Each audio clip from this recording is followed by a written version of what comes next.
A desperate father risks everything to rescue two little girls trapped in a blizzard, never imagining that this single act of courage would change his life forever. Their grandfather, a man of immense wealth and power, had lost all hope until the moment a stranger brought his world back to life. This is a story of second chances, unexpected connections, and the remarkable way fate brings people together when they need each other most. Before we jump back in, tell us where you're tuning in from. And if this story touches you, make sure you're subscribed, because tomorrow I've saved something extra special for you. The sky above Pine Valley darkened as snow began to fall in. Heavy, relentless sheets. Jack Bennett peered through his truck's windshield, the wipers fighting a losing battle against the thickening blizzard. His knuckles whitened against the steering wheel as he navigated the treacherous mountain road, each turn more hazardous than the last. This was not how he had imagined his first week in a new town would go. "Dad, I can't see anything out there," Noah said from the passenger seat, his 11-year-old face pressed against the window, breath fogging the glass. The boy had his father's watchful eyes and serious expression, too serious sometimes for a child his age. Jack managed a reassuring smile despite the anxiety churning in his stomach. "It'll be fine, buddy. Just a bit of snow." That was an understatement. The forecast had mentioned flurries, not the full-blown whiteout that was rapidly engulfing their truck. The radio crackled with static as the weather alert interrupted the music. Severe winter storm warning for Pine Valley and surrounding areas. All residents advised to seek immediate shelter. Road closures expected throughout the night. Great, just great. Jack had uprooted his son from the only home he'd ever known, promising him a fresh start in this remote mountain town. And now they were caught in what was shaping up to be the storm of the century. The carpentry job waiting for him at Clearwater. Lodge couldn't have come at a more crucial time. After months of struggling to find steady work in the city following Sarah's death, this opportunity had seemed like a blessing, a chance to rebuild their lives in a place untouched by painful memories. If they survived getting there, Jack squinted through the windshield, the headlights barely penetrating the swirling white void ahead. The GPS had died 20 minutes ago, leaving him to rely on the crude map the lodge manager had emailed him. "Another few miles," he muttered, more to reassure himself than Noah. "Dad!" Noah's voice shot up in pitch, his arm jutting forward to point at something through the passenger window. "I saw something over there!" Jack slowed the truck, peering in the direction his son indicated. At first, he saw nothing but white. Then a flash of color caught his eye, a small splash of red against the pristine snow, barely visible through the storm. "Dad, I think it's a person!" Jack's heart dropped. He pulled the truck to the side of the road, tires crunching on the accumulating snow. "Stay here," he instructed Noah firmly. "Lock the doors. I'll be right back." The bitter cold hit him like a physical blow as he stepped outside, the wind immediately cutting through his jacket. Snow pelted his face as he trudged toward the spot of color, each step sinking deep into the fresh powder. As he drew closer, the red blur materialized into a small backpack, half buried in snow. Then he saw them, two small figures huddled together. Beneath a fallen pine branch, their winter coats inadequate against the merciless cold. Two little girls, no older than 7 or 8, with identical heart-shaped faces and dark hair frosted with snow. Twins. "Hey!" Jack called over the howling wind, dropping to his knees beside them. "Can you hear me?" One of the girls looked up, her eyes wide with fear and her lips tinged a worrying shade of blue. "We got lost," she whispered, her voice barely audible above the storm. "We can't find Grandpa's house." Her sister seemed less responsive, head lolling against the first girl's shoulder, eyes fluttering. Hypothermia. Jack didn't hesitate. He shrugged off his own coat and wrapped it around both children, then gathered them into his arms. The responsive twin clutched her backpack with frozen fingers, refusing to let it go even as Jack lifted them both. by the time Jack made it back. To the truck, Noah had already cleared space in the back seat and cranked up the heater. "Who are they, Dad?" he asked, eyes wide as Jack placed the shivering girls in the back. "They're freezing," Jack said, avoiding the question he couldn't answer. He grabbed the emergency blankets from under the seat and tucked them around the children. "What's your name?" he asked the more alert twin, rubbing her tiny hands between his to warm them. "Lily," she whispered through chattering teeth. "That's my sister Emma. We were trying to get to Grandpa's house, but the snow came too fast." "Where does your grandfather live?" Jack asked, starting the truck and cranking the heat even higher. Lily's face scrunched up in concentration. "Pine Ridge, the big house with the blue door." Jack exchanged a glance with Noah. Pine Ridge. Could be anywhere in this valley. With the storm intensifying and 2 hypothermic children in his care, he couldn't exactly drive around looking for a blue door. The closest shelter was their original destination. "We're going to take you somewhere warm and safe," Jack decided. "Then we'll call your grandfather and let him know you're okay." Emma stirred beside her sister, her eyelids fluttering open. "Are you an angel?" she murmured, her words slurring together in a way that worried Jack deeply. "No, sweetheart, just someone passing by." Jack turned back to the wheel, easing the truck back onto the snow-covered road. "Noah, keep talking to them. Don't let them fall asleep." Noah nodded solemnly and climbed into the back seat, immediately launching into an animated story about his science project on volcanoes. Jack caught glimpses of his son in the rearview mirror, gesturing wildly as he described lava and magma chambers, the twins' attention captured by his enthusiasm. The next 40 minutes were among the most nerve-wracking of Jack's life. The road had all but disappeared beneath the snow, visibility reduced to mere feet in front of the truck. He drove by instinct more than sight, constantly fighting the urge to speed up, knowing that haste would only end with them in a ditch. The girls needed medical attention, but they'd get none if he couldn't get them to safety first. Noah had moved on from volcanoes to dinosaurs, maintaining a steady stream of chatter that seemed to be keeping the twins engaged. Lily had regained some color in her cheeks, but Emma still worried Jack, her responses becoming less frequent. Finally, through the curtain of white, Jack spotted a glimmer of light, warm and golden against the stark landscape. Clearwater Lodge emerged from the blizzard like a mirage, its timber frame and stone foundations solid and reassuring. Several other vehicles were parked haphazardly in the lot, other travelers presumably seeking refuge from the storm. As Jack pulled up to the entrance, the lodge's massive wooden doors swung open and a stocky man in a flannel shirt rushed out, head bent against the blowing snow. "You must be Bennett!" the man called, helping Jack open the rear door. His eyes widened at the sight of the children. "What in God's name?" "Found them on the side of the road," Jack explained tersely, gathering Emma in his arms while Noah helped Lily out of the other side. "They need warmth and probably medical attention. The little one's not responding well." The man, who Jack assumed was Marcus Green, the lodge manager who had hired him, nodded briskly. "Doc Ferris is here, thank God. Got stranded checking on Mrs. Palmer's hip. Come on, hurry!" The interior of Clearwater Lodge hit Jack with a wave of blessed warmth.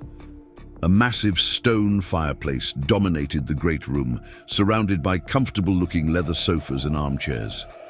A few people looked up as they entered, their expressions shifting from curiosity to concern at the sight of the half-frozen children. "Esther," Marcus bellowed toward the back, "get Doc Ferris and bring hot chocolate, the real stuff, not that packet nonsense." A gray-haired woman who had been arranging firewood hurried from the room.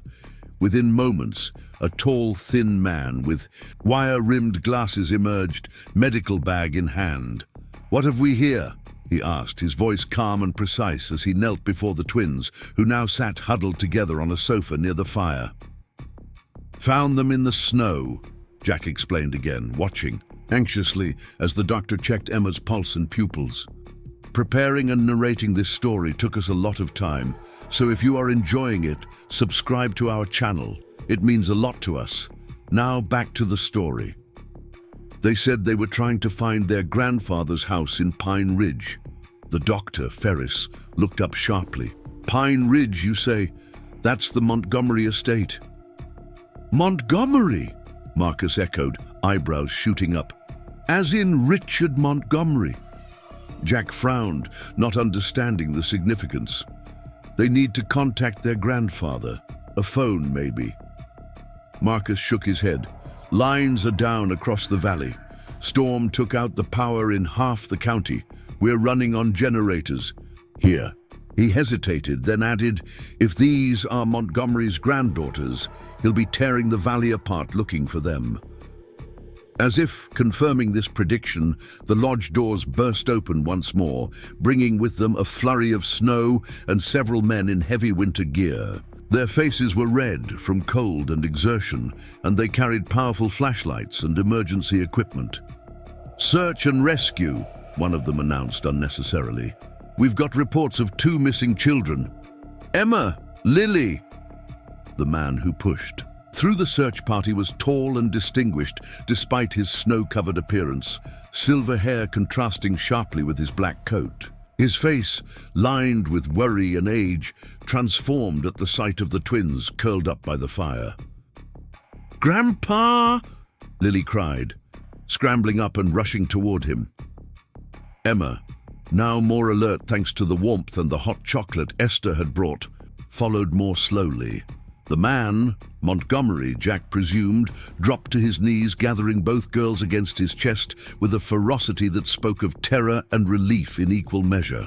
For a long moment, he simply held them, his shoulders shaking slightly in a way that made Jack look away, feeling as though he was intruding on something intensely private.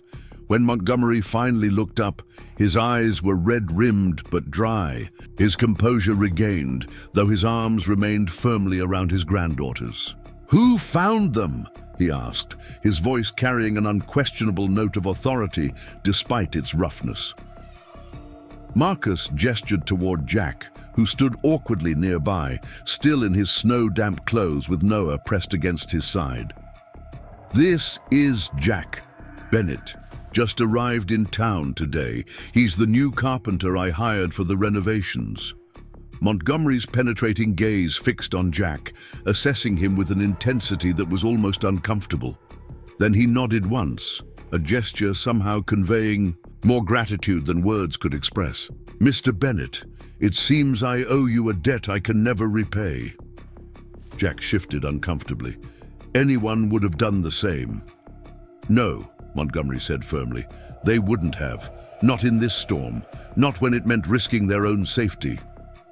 His gaze flickered to Noah, "And your sons." The search and rescue team had gathered around Emma and Lily, one of them, a woman with a gentle voice, checking them over, while Doc Ferris provided a quiet report. Montgomery listened with half an ear, his attention still largely focused on Jack. "You were headed to Clearwater Lodge?" he asked. Jack nodded. "Got hired to do some restoration work, cabinetry mostly, and fixing up some of the older rooms." Montgomery's eyebrows lifted slightly. "You're a craftsman then. Where are you staying?" "Here, I guess," Jack said, glancing at Marcus. That was the arrangement, room and board included with the job. Montgomery seemed to consider this, then turned to Marcus. "Green, is Bennett's accommodation ready yet?" Marcus looked uncomfortable. "Well, not exactly, sir. The east wing is still under construction.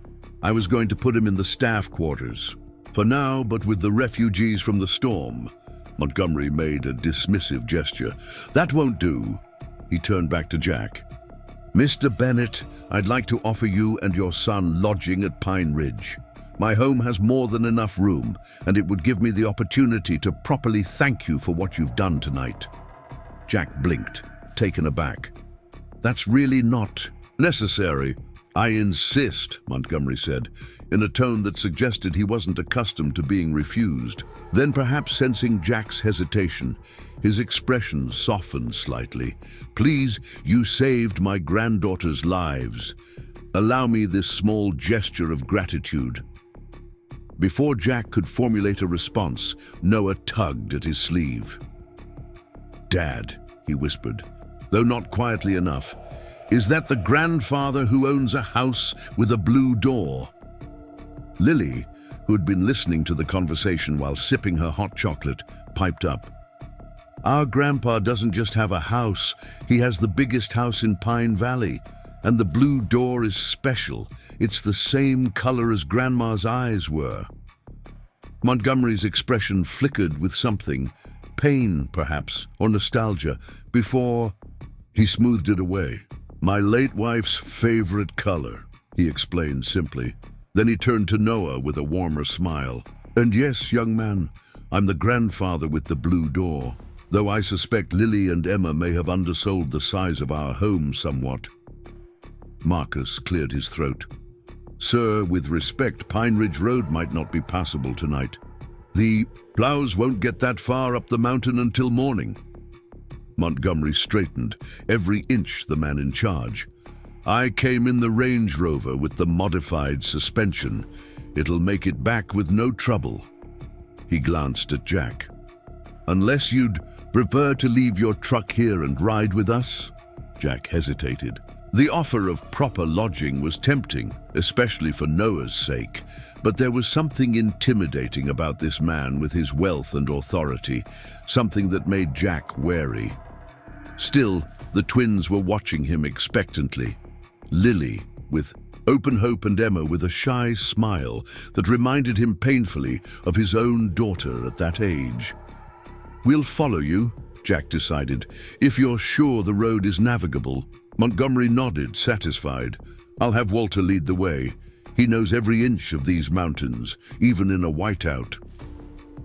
The preparations for departure happened with remarkable efficiency. The twins were bundled into fresh, dry clothes that someone produced from a duffel bag. Apparently, the search party had come prepared for every eventuality. Jack and Noah were given hot drinks for the road and the use of Clearwater Lodge's satellite phone to check the route ahead. As Jack helped Noah back into their truck, Marcus pulled him aside, his expression a mixture of awe and concern. "You should know," he murmured, glancing to make sure Montgomery was out of earshot. "That's Richard Montgomery. The Richard Montgomery." Jack shrugged. "Doesn't mean much to me. I'm new here, remember?" Marcus shook his head in disbelief. "Montgomery practically owns this valley. Timber, real estate, the ski resort on the north face. All his. Half the town works for him in some capacity." He paused, then added, "And he's not known for being approachable. Something happened a few years back. Lost his daughter and son-in-law in some accident overseas. He's been a recluse since, except for those girls." Jack glanced over at the twins, now safely ensconced in a massive black SUV with their grandfather.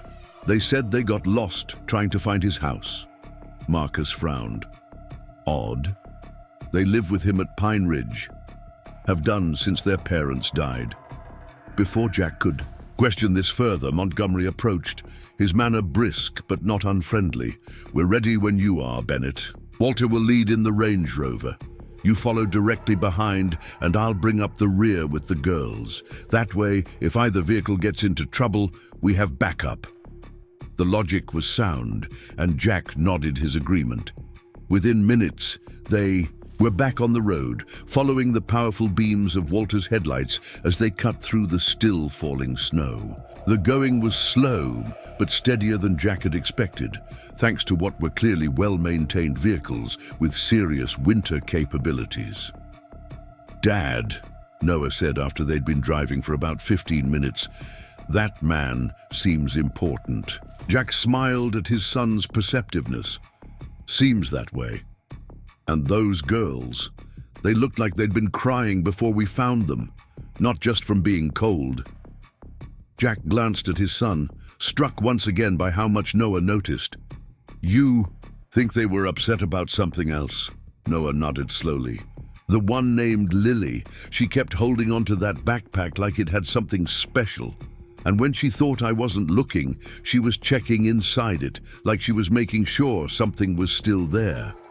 Jack frowned, remembering how the girl had refused to relinquish the small red backpack, even as he carried them through the snow.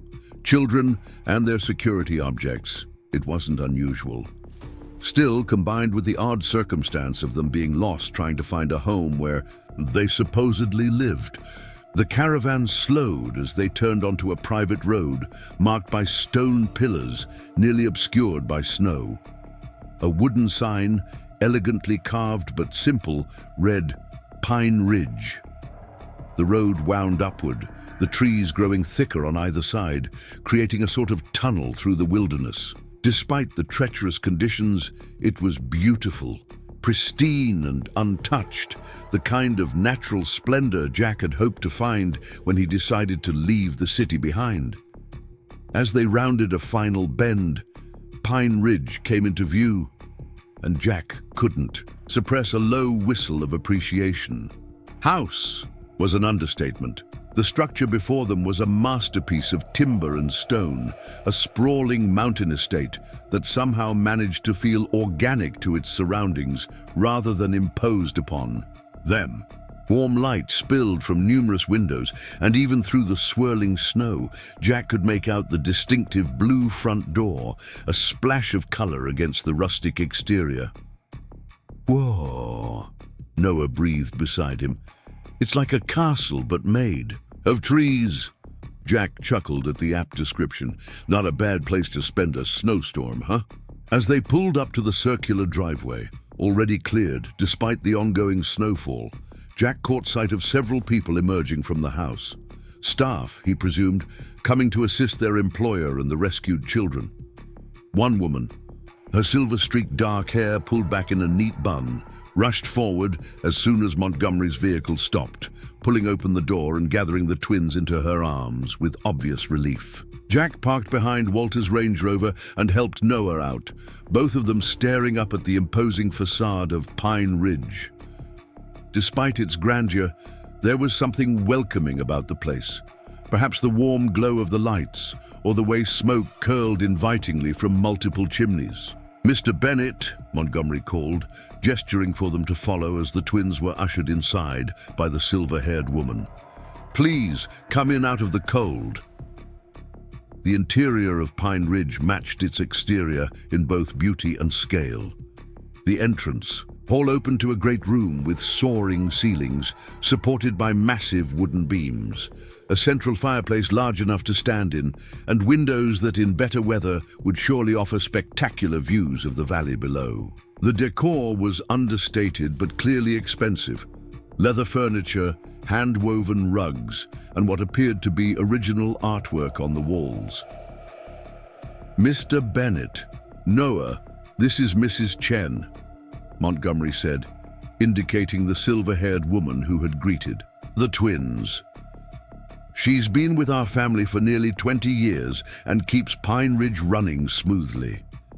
Mrs. Chen, who had been speaking quietly to the twins, turned to Jack with undisguised gratitude in her eyes. "Mr. Bennett, thank you for bringing our girls home safely." Her voice carried a slight accent, Chinese, Jack guessed, and a warmth that immediately put him at ease.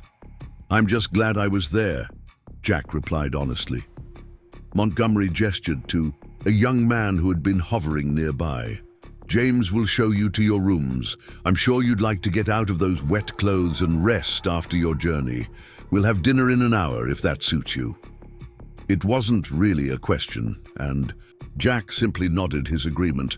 As James led them up a sweeping staircase to the east wing of the house, Jack couldn't help but feel that he had stumbled into some kind of alternate reality, one where people lived in houses the size of hotels and employed staff to see to their needs. "Here you are, sir," James said, opening a door to reveal a suite that was larger than the entire apartment Jack and Noah had shared in the city. A sitting area with comfortable-looking furniture faced a stone fireplace already lit and crackling merrily. Beyond, Jack glimpsed a bedroom with what had to be a king-sized bed and another door that presumably led to a second bedroom. The bathroom is through there, James indicated yet another door, and young Mr. Bennett's room connects to yours. Fresh towels are in the warmer, and Mrs. Chen took the liberty of having some clothes brought up for you both. They may not be a perfect fit, but they're clean and dry.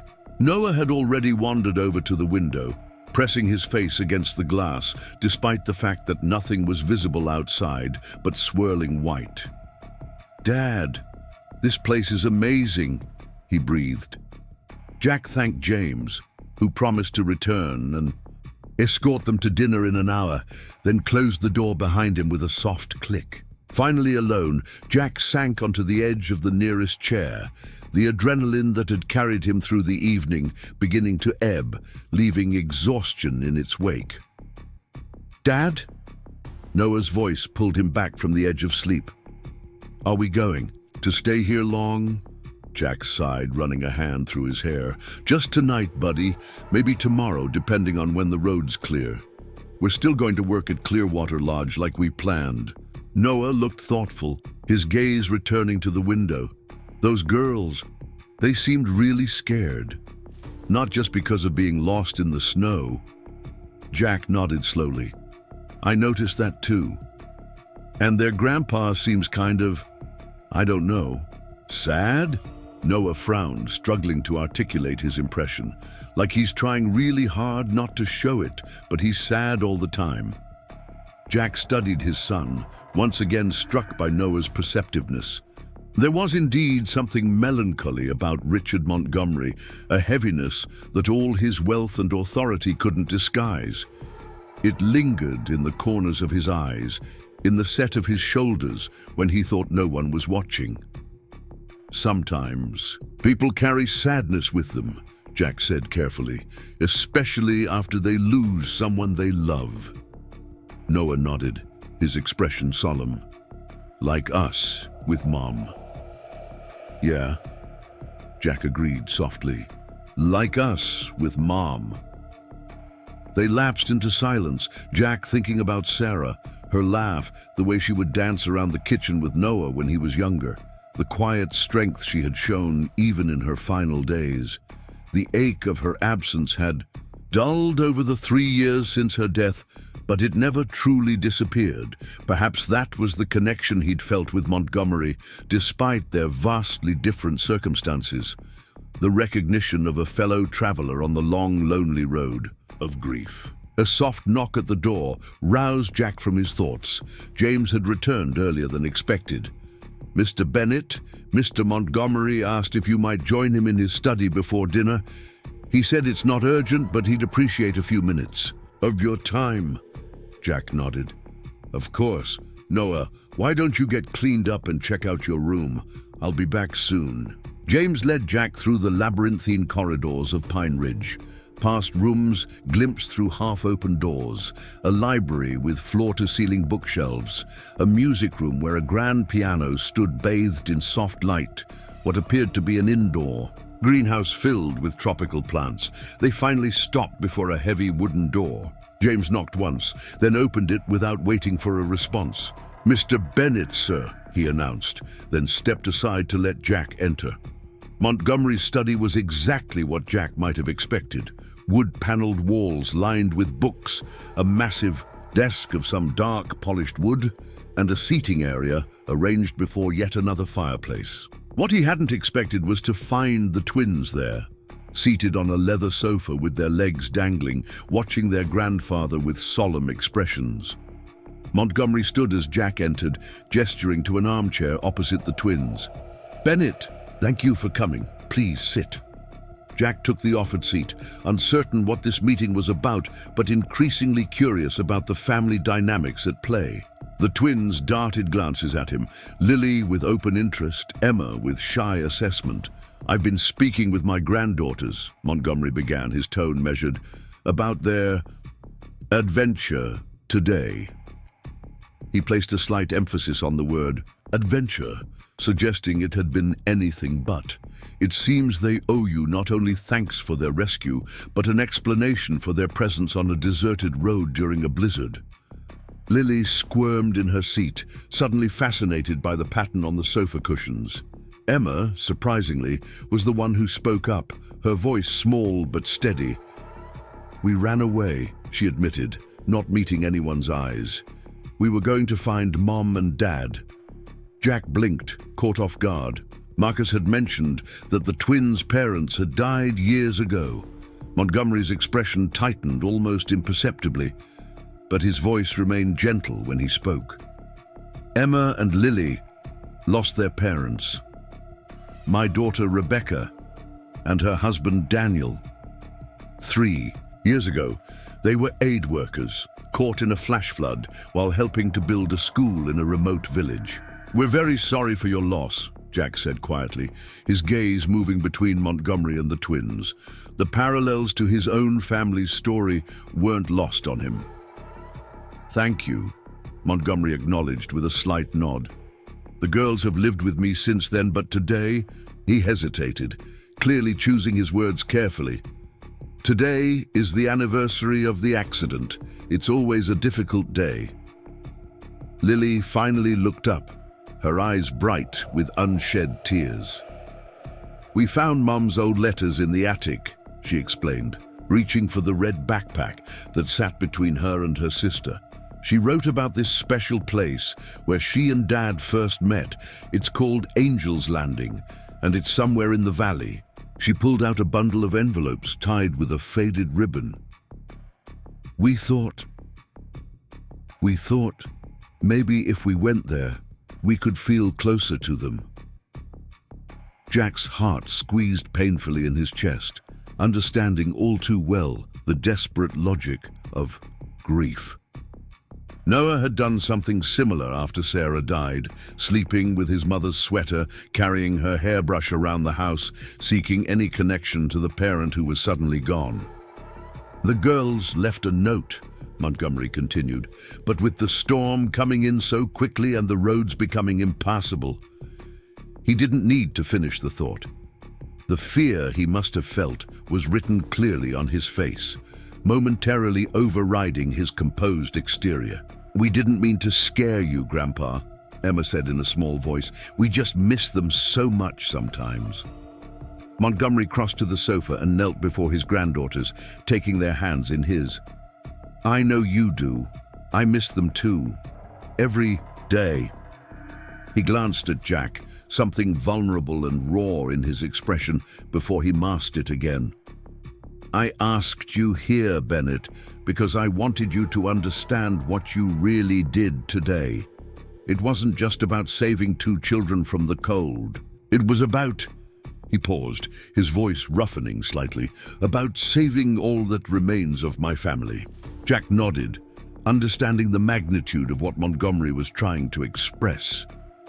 "I have a son," he said simply. "I'd want someone to do the same for him." Montgomery regarded him steadily for a moment, then stood, his decision apparently made. "I'd like to offer you a job, Bennett." Jack blinked, caught off guard by the abrupt change in topic. "I already have a job at Clearwater Lodge."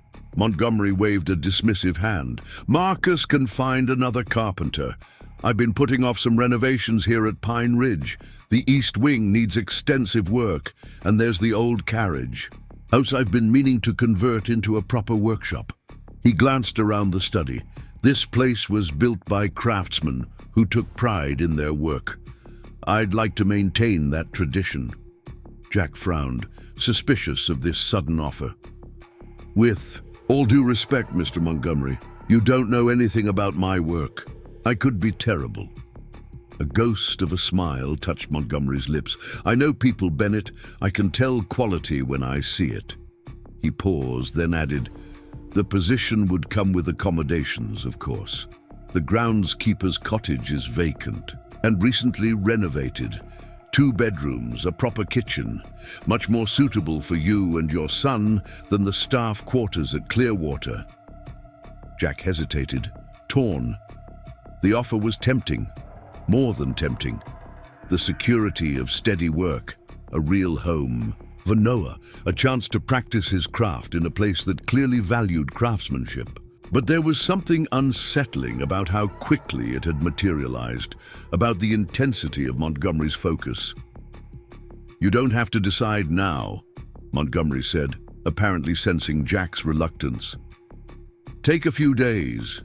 See how you and your son like it here. The storm will keep us all grounded for at least that long." Before Jack could respond, Mrs. Chen appeared at the door to announce that dinner was ready. Montgomery nodded his thanks, then turned back to Jack. "Shall we continue this discussion over a meal? I suspect Noah might be getting hungry." As they walked to the dining room, Lily fell into step beside Jack, looking up at him with curious eyes. "Mr. Bennett, your son said his mom died too, is that true?" "Lily," Montgomery admonished gently, "that's a personal question." Jack shook his head. "It's all right." He looked down at Lily, recognizing the need behind her question. "Yes, Noah's mother, my wife, passed away 3 years ago. She was very sick." Lily absorbed this information with the solemn intensity only children can manage. "So you know," she said finally, as if confirming something important. "You know what it's like." "I do," Jack agreed quietly. "That's why you stopped for us, isn't it? Because you know." Jack considered this, surprised by the insight. Was that why he had pulled over in a blizzard, risking his and Noah's safety for strangers? Because something in him recognized the desperation of loss even before he knew their story. "Maybe," he admitted, "or maybe I just couldn't drive past someone who needed help." Lily seemed satisfied with this answer. As they entered the dining room, another impressive space with a table that could easily seat 20, she slipped her small hand into Jack's, the gesture so natural and trusting that it caught him off guard. "I'm glad you found us," she whispered. "Grandpa says everything happens for a reason. Maybe the reason we got lost was so we could find you." Jack glanced across the room to where Noah was already seated, chatting animatedly with Emma about something that had both children gesturing enthusiastically. Then he looked to Montgomery, who stood watching the scene with an expression that, for the first time since they'd met, held something like hope. "Maybe," Jack said, giving Lily's hand a gentle squeeze. "Maybe that's exactly why." As the snowstorm raged outside, blanketing Pine Valley in white, the unlikely group gathered around the table, a wealthy recluse, his orphaned granddaughters, and a struggling single father with his son, sharing a meal and the tentative beginnings of connections none of them had expected to find. Jack couldn't shake the feeling that whatever had brought them together that day, chance, fate, or simply a wrong turn in a blizzard, it marked the beginning of something significant. Something that, like the valley outside, was about to be transformed. Morning arrived at Pine Ridge with a crystalline clarity that only follows a heavy snowfall. The storm had finally passed, leaving behind a transformed landscape, pristine, silent, and bathed in golden sunlight. Jack Bennett stood at the window of his guest suite, coffee mug in hand, taking in the breathtaking view that had been hidden by darkness and blizzard conditions the night before. The valley stretched below them, a vast expanse of white, broken only by the dark green of pine trees and the occasional roof peeking through the snow. In the distance, mountains rose against a sky so blue it almost hurt to look at it. The beauty was undeniable, a world away from the cramped city apartment where he and Noah had spent the last 3 years. A knock at the door pulled Jack from his thoughts. Noah appeared from his adjoining room, hair still rumpled from sleep, but eyes bright with excitement. "Coming," Jack called, setting down his coffee and crossing to the door. Mrs. Chen stood in the hallway, her silver-streaked hair neatly arranged, her posture as straight as if she were standing at attention. Despite her formal bearing, her expression was warm. Good morning, Mr. Bennett. I trust you and Noah slept well. Jack nodded. Better than I have in months, actually. Thank you. Mr. Montgomery has asked me to inform you that breakfast is served in the morning room whenever you're ready. The plows have begun clearing the main roads, but it will be some time before travel is advisable. In the meantime, you're welcome to make use of any of the facilities here at Pine Ridge. Facilities? Noah asked, suddenly appearing at Jack's elbow. Mrs. Chen smiled at him, her formality softening. Pine Ridge has an indoor pool, a game room, a small theater, and of course, the library. The twins are particularly fond of the game room. There's an air hockey table they're quite competitive about. Noah's eyes widened. A pool inside the house? Indeed. I've taken the liberty of placing swimwear in your bathroom. We keep various sizes on hand for guests. Jack raised an eyebrow at this. The casual mention of having a stock of clothes for visitors spoke volumes about the lifestyle Montgomery was accustomed to. That's very thoughtful, he said. We'll be down for breakfast shortly. As Mrs. Chen departed, Noah turned to his father with undisguised excitement. Dad, did you hear that? A pool and air hockey. This place is amazing. Jack couldn't help but smile at his son's enthusiasm. It had been a long time since he'd seen Noah this animated about anything. The boy had carried his own quiet burden since Sarah's death, often seeming more concerned about his father's well-being than his own enjoyment. Go get dressed, Jack told him, ruffling his hair. Let's see what else this place has to offer. 20 minutes later, they made their way downstairs, following Mrs. Chen's directions to the morning room. The house was even more impressive in daylight, with sunlight streaming through tall windows and illuminating details Jack had missed the night before. Intricate woodwork along the ceilings, hand-carved panels on the walls, custom-built furniture that spoke of exquisite craftsmanship.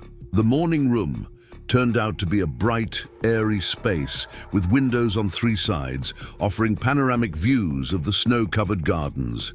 A table was set with what looked like enough food for a dozen people, though only the twins were present, both dressed in matching blue sweaters and jeans.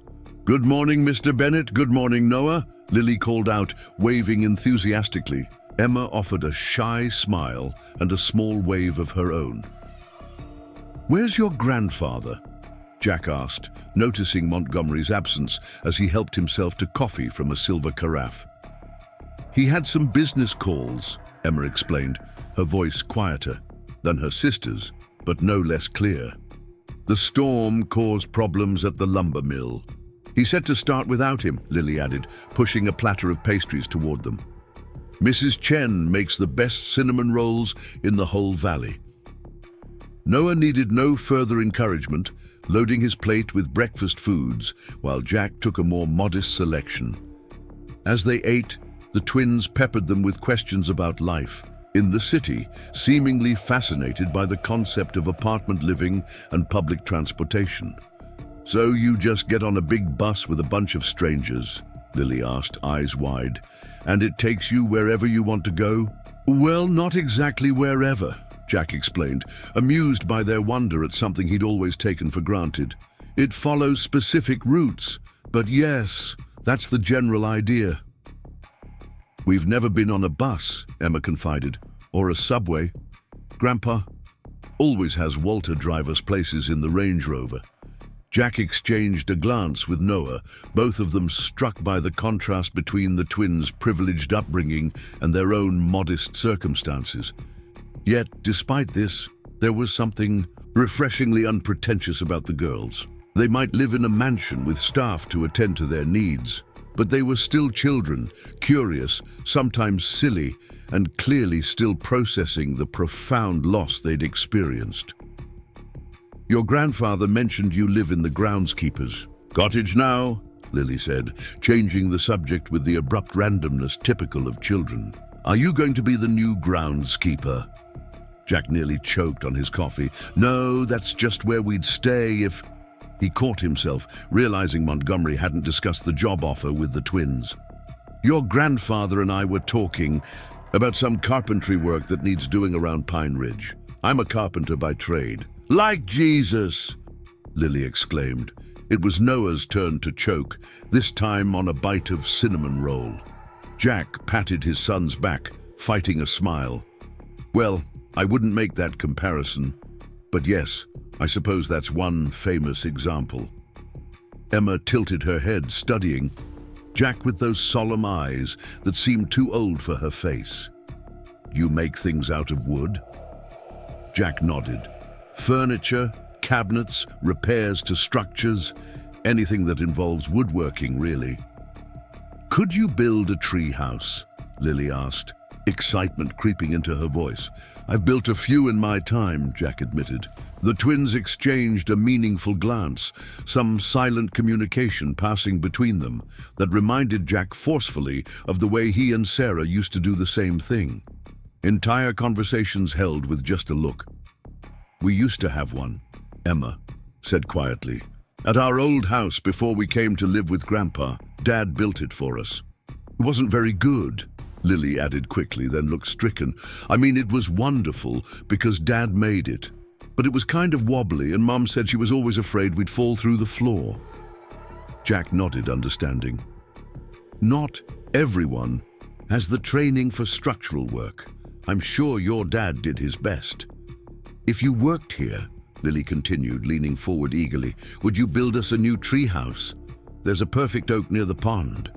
Grandpa said maybe someday, but he's always busy.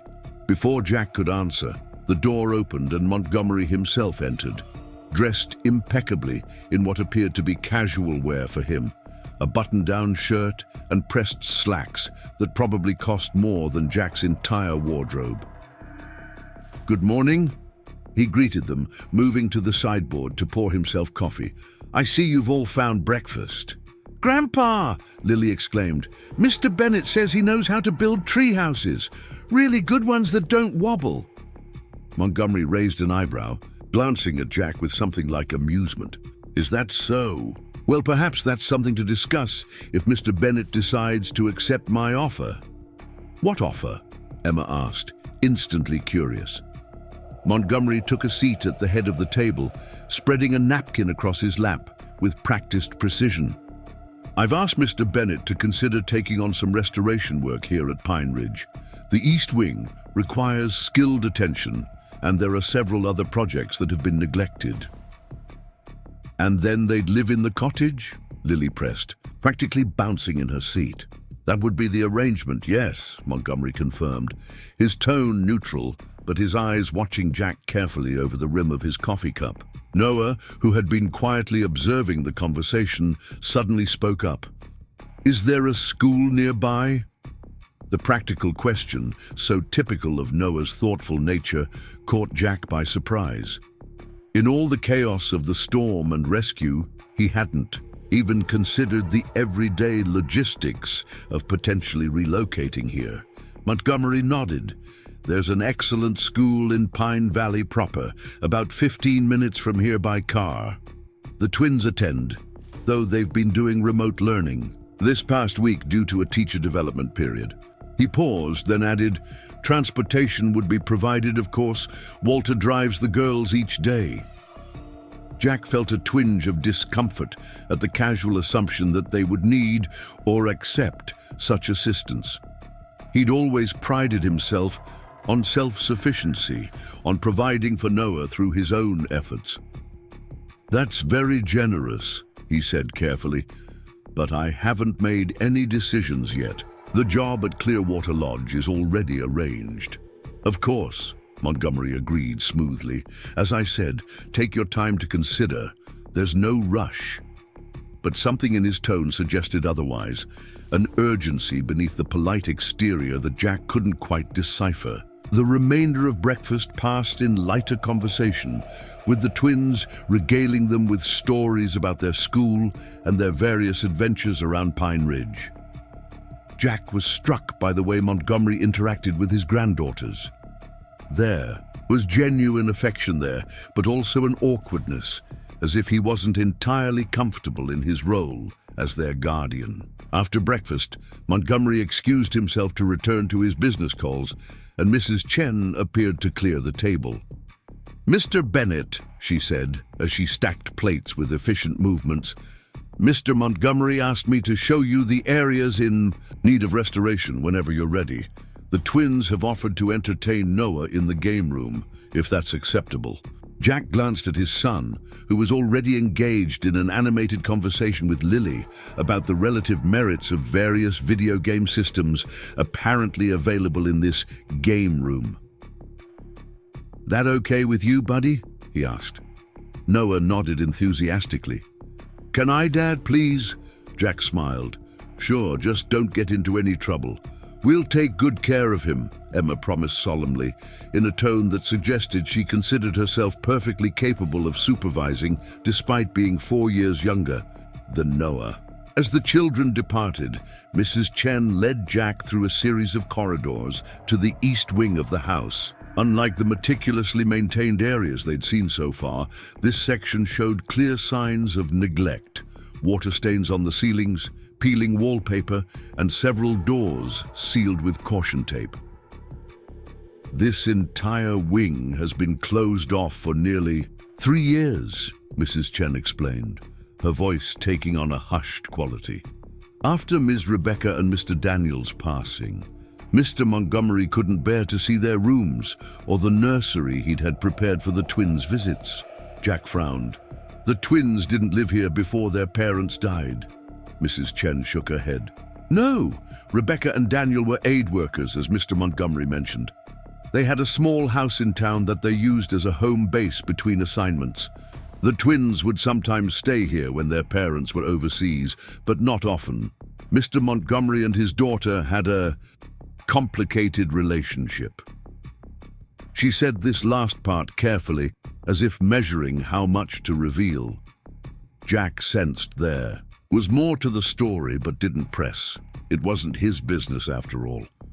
"The water damage," he said instead, examining a particularly bad ceiling stain. "Has this been addressed? No point in restoring anything if there's still an active leak." "The structural issues were repaired last year," Mrs. Chen assured him. "Mr. Montgomery hired a contractor from Redford County to fix the roof and plumbing, but he couldn't bring himself to move forward with the interior restoration. Until now, it seems." Jack ran his hand along a section of wainscoting, admiring the craftsmanship despite its worn condition. "This is beautiful work. Old-growth cherry, hand-carved. You don't see this quality much anymore." Mrs. Chen nodded, watching him with shrewd eyes. "Pine Ridge was built in 1912 by Mr. Montgomery's great-grandfather. He brought master craftsmen from Europe to create a legacy that would last generations." "And it has," Jack murmured, genuinely impressed. "It would be a privilege to work on something with this level of craftsmanship." "Then you're considering Mr. Montgomery's offer?" Mrs. Chen asked, her tone careful but her gaze direct. Jack hesitated. "It's complicated. Noah and I had a plan. The job at Clearwater was supposed to be a fresh start for us. And this wouldn't be." "It's not that." Jack sighed, trying to articulate his reservation. "Montgomery doesn't know. Doesn't know my work. This offer, the job, the cottage, it feels like it's not really about carpentry. It feels like obligation because of the twins." Mrs. Chen studied him for a long moment, then nodded as if coming to a decision. "Mr. Bennett, may I speak frankly? Please. Mr. Montgomery is not a man who acts out of mere obligation. If he's offered you a position, it's because he sees value in you, both in your skills and in your character." She paused, then continued, more quietly. "Since losing his daughter, Mr. Montgomery has withdrawn. The only light in his life is those 2 little girls, and he fears he's not enough for them, not what they need." Jack frowned. "He seems devoted to them." "Oh, he is," Mrs. Chen agreed quickly. "But devotion isn't the same as knowing how to raise children. Mr. Montgomery was always focused on business, on building his empire. Rebecca largely raised herself with the help of various nannies and staff. Now he finds himself responsible for 2 grieving children, and he's terrified of failing them. "I'm not sure what that has to do with me," Jack said, though a suspicion was beginning to form. Mrs. Chen's expression softened. "Yesterday, when you brought the girls home, I saw something in Mr. Montgomery I haven't seen in years. Relief. Yes, but also a kind of recognition. You're a father who clearly adores his son, a man who risked his safety to help strangers, and you understand loss in a way most people don't." She gestured around them, at the empty, echoing hallway. Pine Ridge is a beautiful home, but it's been a mausoleum these past 3 years. The twins need more than that. They need life, laughter, normalcy, and perhaps... She stopped herself, shaking her head. "But I've said too much. Please forgive my presumption." Jack was silent for a moment, digesting her words. The situation was becoming clearer. Montgomery wasn't just looking for a carpenter. He was looking for something else, something Jack wasn't sure he could or should provide. "I appreciate your honesty," he said finally, "but I need to make decisions based on what's best for Noah." Mrs. Chen nodded. "Of course, and I believe Mr. Montgomery would say the same about the twins." She checked her watch. "I've kept you long enough. Shall we rejoin the children?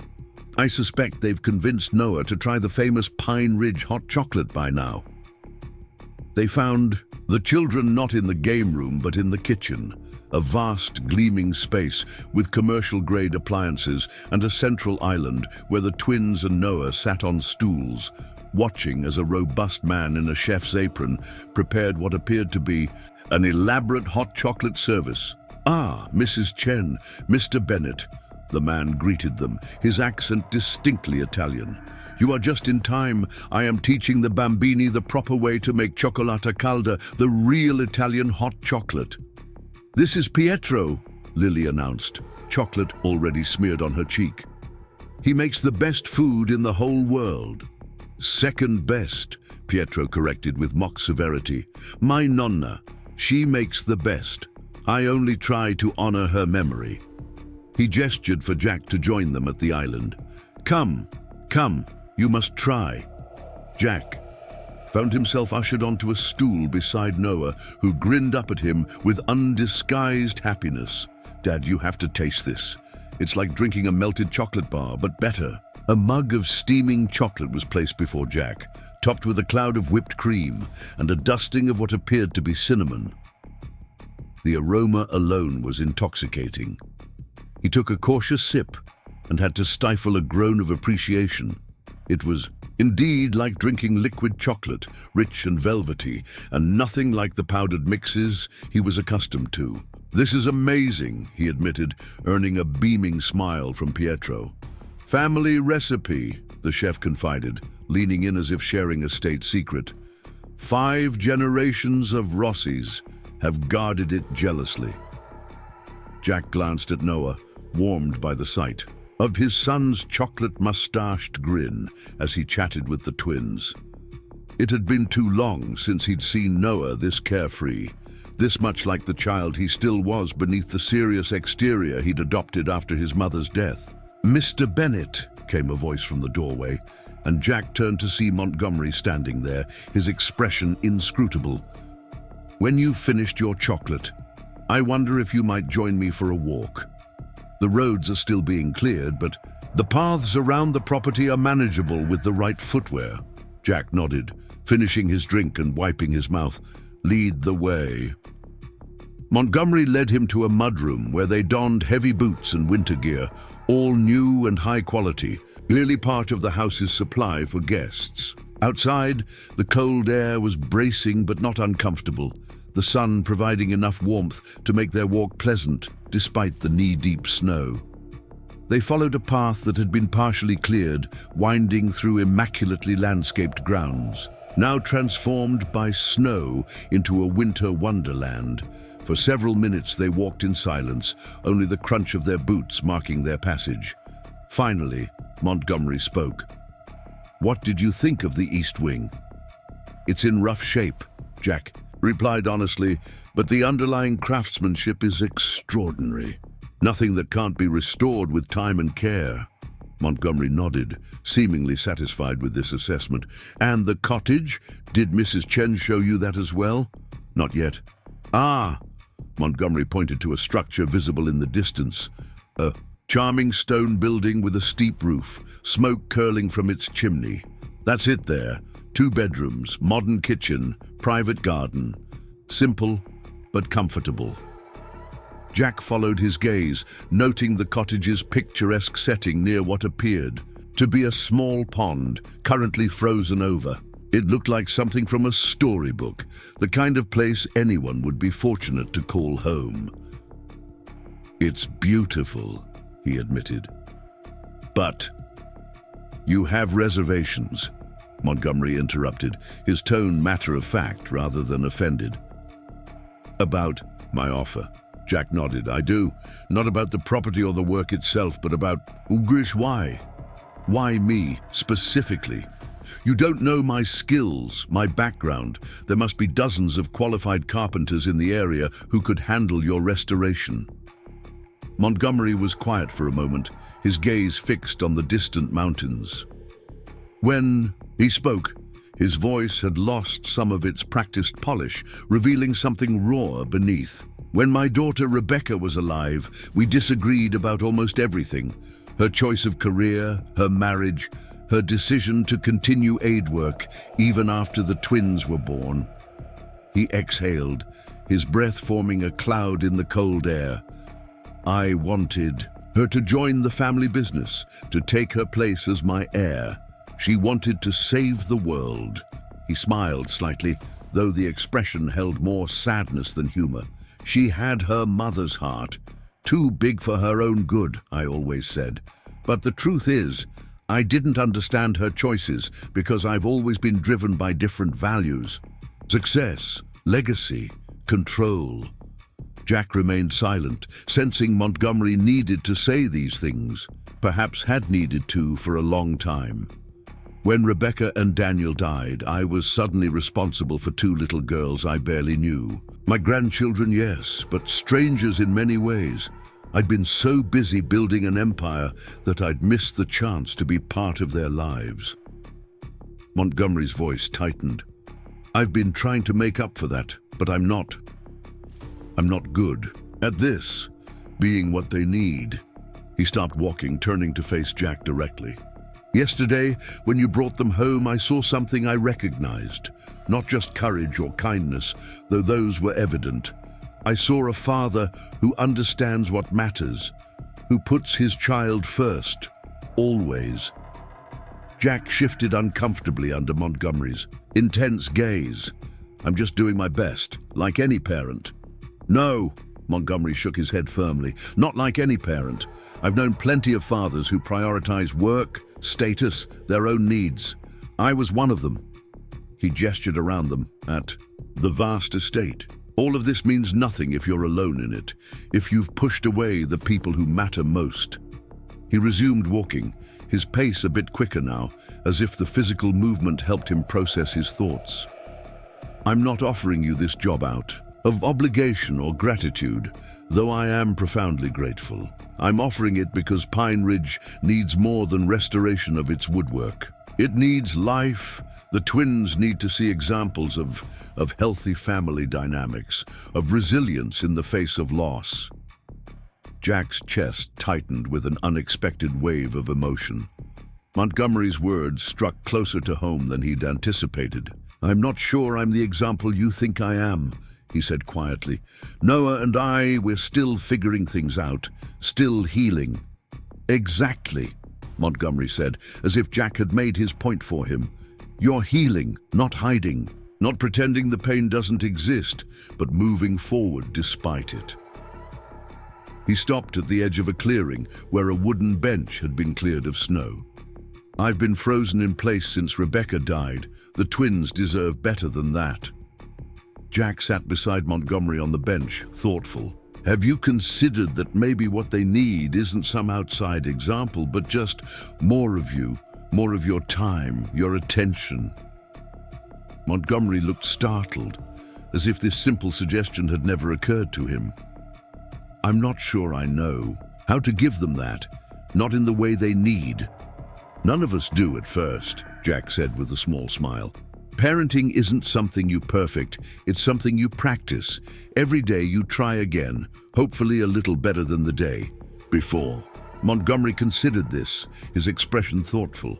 Rebecca used to say something similar, that I expected perfection without allowing for the messiness of learning. They sat in companionable silence for a moment, watching as a pair of cardinals darted among the snow-laden branches of a nearby pine. The job offer stands, Montgomery said finally. No strings attached. The east wing needs restoration, the carriage house needs conversion, and the cottage needs occupants. Whether or not you become part of our broader situation is entirely separate. Jack nodded, appreciating the clarity.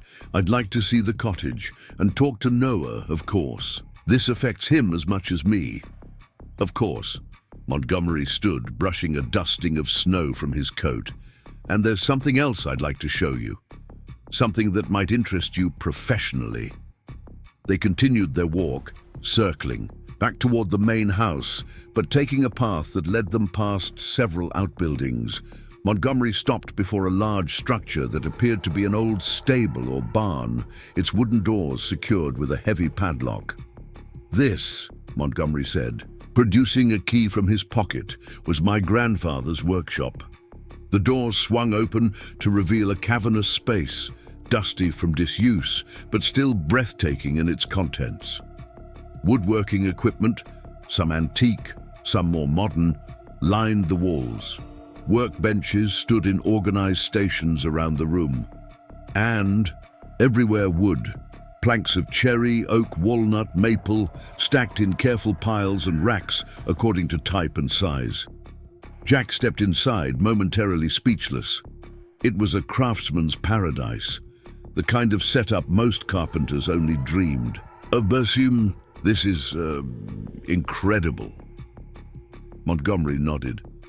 My grandfather was a hobbyist woodworker, taught himself after retiring from the business.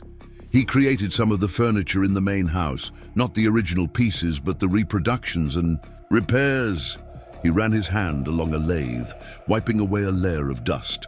No one has used this space since he died 15 years ago. Jack moved deeper into the workshop, examining the tools with a craftsman's appreciation. Many were older models, but of exceptional quality, the kind built to last generations with proper care. These are museum pieces, he murmured, picking up a hand plane with reverent hands. They're tools, Montgomery corrected, meant to be used, not displayed. My grandfather would have hated seeing them gathering dust. He paused. If you'd take the job, this space would be yours to use, for the restoration work, of course, but also for your own projects. Jack set down the plane, suddenly overwhelmed by the generosity of the offer and suspicious of its timing. This feels like a lot of incentive for a simple carpentry job. Montgomery shrugged, the gesture oddly casual for such a formal man. Perhaps, but I've always believed in investing, in quality. If you're half the craftsman I suspect you are, you'll put these tools to better use than they've seen in years. Before Jack could respond, the sound of voices drifted through the open doors, childish laughter and excited calls. They stepped outside to see Noah and the twins trudging through the snow toward them, bundled in winter gear and accompanied by Mrs. Chen, who watched their antics with fond exasperation. "Dad!" Noah called, waving enthusiastically. "Emma and Lily say there's a frozen pond perfect for skating. Can we go, please?" Jack looked to Montgomery, who nodded. "It's quite safe. The groundskeeper checks the thickness daily during winter, and we keep skates in various sizes in the mudroom." "Have you ever skated before?" Jack asked his son, pretty certain of the answer. Noah shook his head. "No, but Lily says she can Teach me. She's been skating since she was 3. 4, Lily corrected seriously. Emma was 3, but I was 4. Emma rolled her eyes at her sister's correction, a surprisingly teenage gesture from a 7-year-old. The point is, we're really good at it. We won't let him fall. Much. Jack laughed, caught off guard by Emma's unexpected humor. The shy twin he was learning had a quiet wit that emerged when she felt comfortable. All right, he conceded, but be careful, okay? No fancy moves your first time out. As the children cheered and ran off toward the pond, Mrs. Chen following at a more sedate pace, Jack turned back to Montgomery. They seem happy, he observed. The twins, despite everything. Montgomery's expression softened as he watched his granddaughters. They have their moments of sadness, nightmares, questions I don't know how to answer, but yes, they're resilient in a way I never was at their age. He glanced at Jack. Noah as well. He's a remarkable boy. Jack felt a surge of pride. He's had to grow up faster than I would have wanted, but he's handled it with a grace I'm not sure I would have had at his age. Children often surprise us with their capacity to adapt, Montgomery mused, to find joy even in difficult circumstances. They walked together toward the pond, where Mrs. Chen was already helping the children into skates. Noah sat on a bench, his face a mixture of excitement and trepidation as Lily demonstrated how to lace up properly. I haven't given you much time to consider my offer, Montgomery acknowledged, but the roads should be clear enough for travel by tomorrow morning. If you decide to return to Clearwater Lodge as planned, I understand, but the position here remains open should you change your mind. Jack nodded, watching as Noah took his first tentative steps onto the ice, clutching Emma's hand with fierce concentration. I appreciate that, and all your hospitality. It's the least I could do. As they reached the pond's edge, Noah spotted Jack and waved wildly, nearly losing his balance in the process. Dad, look, I'm ice skating. Looking good, buddy, Jack called back, smiling at his son's enthusiasm despite his wobbly stance. The twins flanked Noah on either side, each holding one of his hands as they guided him in a slow circle around the pond's edge. Jack felt something shift inside him as he watched the 3 children glide across the ice, Noah's face alight with the simple joy of learning something new. The twins patient and encouraging as they supported him. There was something right about this scene, something that resonated deep in his chest.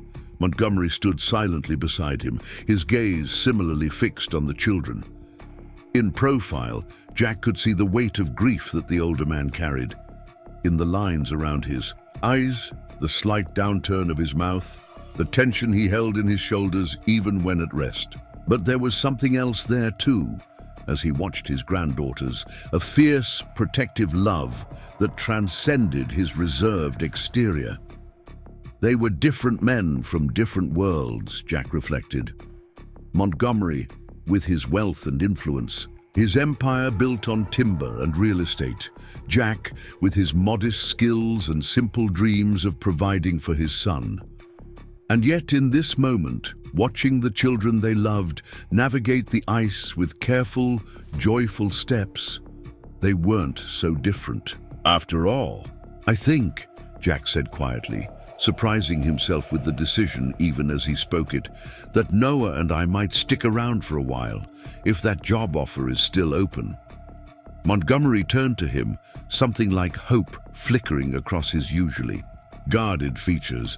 It is. I'll need to look at the cottage properly and talk to the manager at Clearwater, make sure he's not left in the lurch. I'll handle Marcus, Montgomery assured him. Consider it done. Jack nodded, turning his attention back to the pond, where Noah had just executed his first solo glide, arms outstretched for balance and face split in a triumphant grin. I'm not promising anything long-term, he cautioned. We'll start with the East Wing restoration and see how it goes. That's all I ask, Montgomery agreed, his tone carefully neutral, though his eyes betrayed his satisfaction. A chance to see if Pine Ridge might be a good fit for you and Noah. As the winter sun began its early descent toward the horizon, casting long blue shadows across the snow, Jack Bennett found himself contemplating the strange turns that had led him to this moment. 24 hours ago, he had been a stranger to this valley, simply passing through on his way to what he thought would be a temporary job. Now he was considering putting down roots in a place he barely knew, working for a man whose motivations remained somewhat mysterious. It should have felt reckless, impulsive.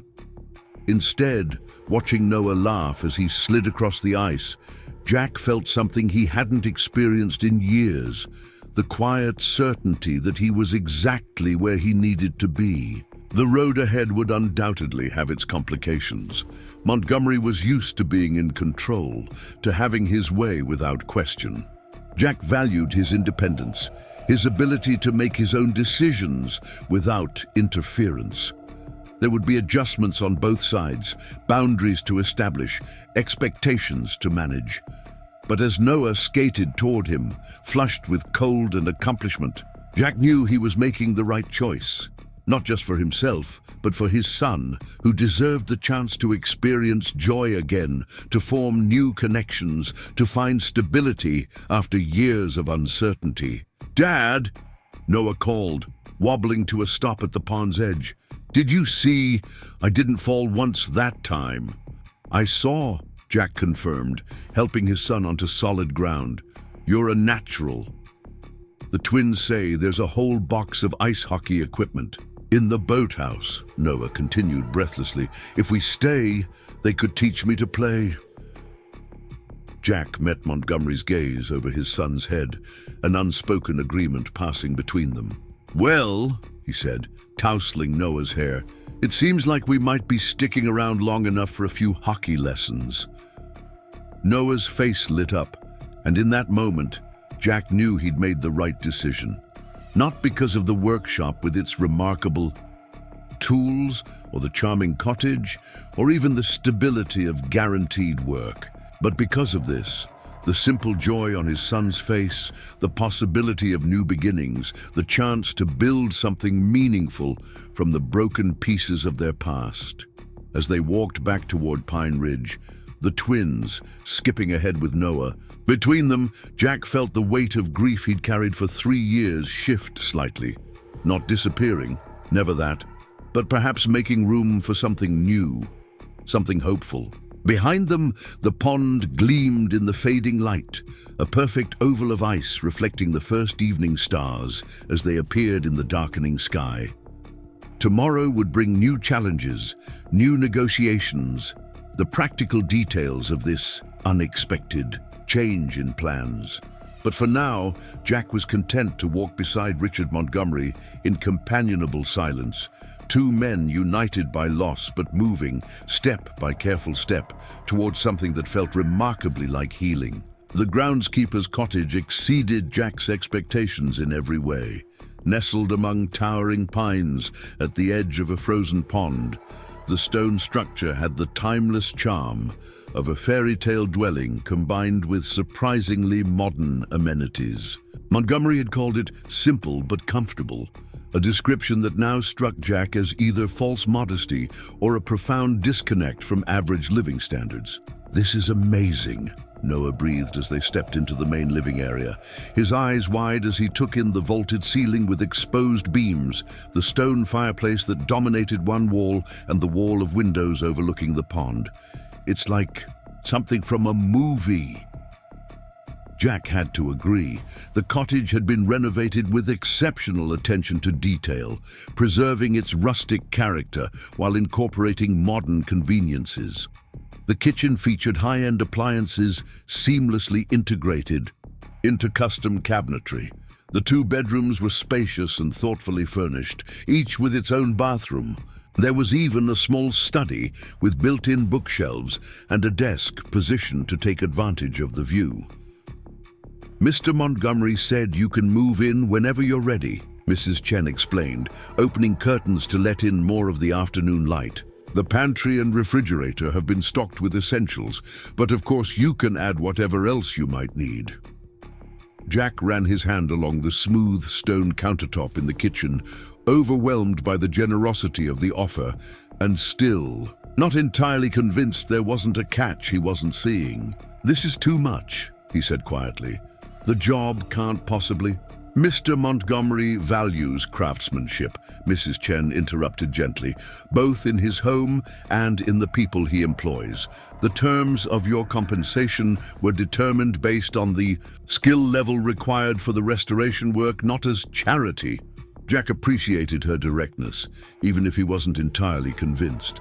"And the cottage?" "Comes with the position," she replied simply. "It would remain empty otherwise, which serves no one."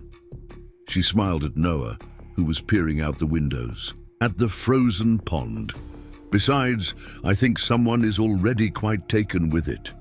Jack couldn't argue with that. Noah had been practically vibrating with excitement since they'd entered the cottage, darting from room to room with undisguised wonder. After months in their cramped city apartment, with its thin walls and temperamental heating, this place must seem like paradise to him. "When can we move in, Dad?" Noah asked, turning from the window with hope written across his face. Jack hesitated, still processing the rapid turn of events. Just yesterday, they had been on their way to a temporary lodging situation at Clearwater Lodge, with no real plan beyond getting through the winter. Now, they were being offered something that felt almost too good to be true. "We still need to get our things from the truck," he hedged. "And I need to speak with Marcus at Clearwater about the change in plans." "Mr. Montgomery has already spoken with Mr. Green," Mrs. Chen informed him. "Everything has been arranged. As for your belongings, Walter can drive you to retrieve them whenever you're ready." Jack suppressed a flicker of irritation at Montgomery's presumption. The man was clearly accustomed to making decisions and having them carried out without question. It was something they would need to discuss if this arrangement was going to work. "Tomorrow would be fine," he said, making a small stand for his autonomy. "Noah and I can spend tonight at Clearwater as planned, get our bearings and move in properly tomorrow." Mrs. Chen nodded, accepting his decision without comment. "Very well, I'll inform Mr. Montgomery." She handed Jack a set of keys. "These are yours regardless. The cottage is ready whenever you are." After she left, Noah turned to Jack with pleading eyes. "Do we really have to wait until tomorrow, Dad? We could stay here tonight. Our sleeping bags are in the truck, and Mrs. Chen said the fridge is already full of food." Jack sighed, recognizing the excitement in his son's face. After everything Noah had been through in the past 3 years, how could he deny him this simple joy? "All right, kiddo, we'll see if Walter can take us to get our stuff now. But," he added, holding up a finger, "we're still going to take this one step at a time, okay? No getting too attached yet." Noah's face split into a wide grin, but his response was interrupted by a knock at the door. Jack opened it to find Lily and Emma on the doorstep, bundled in matching red coats and knit hats, their cheeks pink from the cold. "Do you like the cottage?" Lily demanded without preamble. "Are you going to stay? Can Noah come see our tree fort?" Jack blinked at the rapid-fire questions.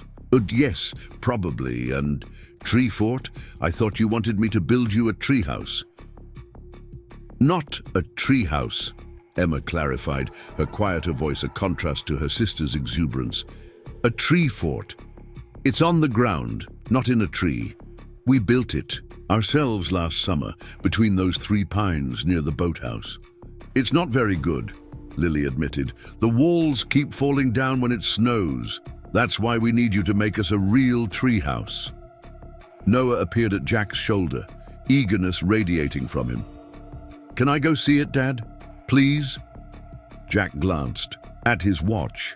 It was only mid-afternoon, with several hours of daylight left. "Stay where I can see you from the windows," he conceded, "and don't go near the pond ice without an adult present." The three children ran off, their excited voices carrying on the crisp air as they headed toward a cluster of pines visible from the cottage's front porch. Jack watched them go, struck by how quickly Noah had bonded with the twins. His son had always been reserved around other children, struggling to connect after the frequent moves that had characterized their life since Sarah's death. But something about Emma and Lily had broken through that shell almost immediately. They're good for each other. Jack turned to find Richard Montgomery standing nearby, his tall figure silhouetted against the bright snow. He hadn't heard the older man approach, and he wondered how long Montgomery had been observing him. The twins don't have many opportunities to play with other children, Montgomery continued, moving to stand beside Jack on the porch. And Noah seems to enjoy the role of older brother. Jack nodded, watching as the children began gathering fallen branches near the rudimentary structure the twins had optimistically termed a fort. He's always been good with younger kids. Patient. Like his father, Montgomery observed. Jack shrugged, uncomfortable with the praise. Necessity more than virtue. Single parenting doesn't leave much room for impatience. Montgomery made a non-committal sound, then gestured toward the cottage. I take it the accommodations meet with your approval? It's beautiful, Jack admitted. Far more than we need, honestly. Nonsense. It's been sitting empty for months since the last groundskeeper retired. Buildings need inhabitants, Bennett. They deteriorate without the warmth of daily life. Jack suspected Montgomery was talking about more than just the cottage, but he let it pass. Noah wants to move in immediately. I was going to wait until tomorrow, but the eagerness of children is hard to resist, Montgomery finished with a small smile. I've become well acquainted with that particular challenge. Jack returned the smile, finding unexpected common ground with this man who appeared so different from himself. I've arranged for Walter to take us to retrieve our things from the truck at Clearwater, he said, if the offer still stands. Of course. Montgomery checked his watch. He should be finishing his errands in town about now. I'll have him. Bring the Range Rover around when he returns. They stood in companionable silence for a moment, watching the children work on their fort. Despite the cold, they were laughing, engaged in some game that involved measuring sticks against each other and dramatic declarations about structural integrity. I should clarify the terms of your employment, Montgomery said finally. I realize things have moved quickly and I wouldn't want any misunderstandings. Jack tensed slightly, waiting for the catch he'd been anticipating. All right. The restoration of the East Wing is the primary project, of course. I'd like to have it completed by summer, if possible. Beyond that, there are various maintenance and improvement projects around the property that have been neglected, the carriage house conversion being the most significant. That seems reasonable, Jack said cautiously. Your compensation would include a monthly salary, use of the cottage for as long as you're employed here, and access to the workshop you saw earlier. The standard benefits package my company offers, health insurance, retirement contribution, paid leave, would also apply. Jack blinked, caught off guard by the comprehensiveness of the offer. He hadn't had health insurance since leaving his last steady job in the city. That's very generous. Montgomery waved a dismissive hand. It's standard for skilled positions. I've never believed in cutting corners when it comes to craftsmanship, whether in materials or human resources. Jack nodded slowly, still processing. And hours? Schedule? You'd set your own hours within reason. I understand you have a son to consider. The only fixed requirement is a weekly progress meeting, say Friday afternoons, to discuss any issues or decisions that need my input. It sounded almost too good to be true. A stable job with excellent pay and benefits, housing included, and the flexibility to prioritize Noah's needs. Jack had been freelancing for so long, taking whatever work he could find wherever they happened to be living, that the prospect of stability was almost disorienting. "Why me?" he asked bluntly, turning to face Montgomery directly. "There must be plenty of qualified carpenters in the area who would jump at this opportunity. People you've known longer than 24 hours. Montgomery considered the question, his gaze shifting to the children at play. "I could give you a practical answer about the urgency of the project or the shortage of traditional carpentry skills in today's market. But the truth is simpler." He paused. "I trust my instincts, Bennett. They've served me well in business for over 40 years, and my instincts tell me you're the right person for this job, for Pine Ridge." Before Jack could respond, a vehicle appeared on the winding driveway that led to the cottage. Walter emerged from the Range Rover, nodding respectfully to Montgomery before addressing Jack. "Ready when you are, Mr. Bennett," he said, his deep voice carrying easily across the snow-covered yard. "Go," Montgomery said. "Get your things. I'll have Mrs. Chen prepare a proper welcome dinner for you and Noah this evening. Your first meal as residents of Pine Ridge." Despite his lingering reservations, Jack found himself smiling at the older man's certainty. "All right, but nothing fancy, please. Noah and I are pretty simple when it comes to food." Montgomery's eyes crinkled at the corners, the closest he seemed to come to an actual laugh. "I'll pass along the request, though I make no promises. Pietro takes any suggestion of simple food as a personal challenge." The trip to Clearwater Lodge and back took less time than Jack had anticipated. Walter proved to be an efficient assistant, helping load their modest belongings into the Range Rover with quiet competence. Marcus Green, the lodge manager, was surprisingly understanding about Jack's change of plans. "Montgomery always gets what he wants," he commented with a philosophical shrug. "Besides, I'll find another carpenter. Might take a few weeks, but we're used to delays up here in the mountains."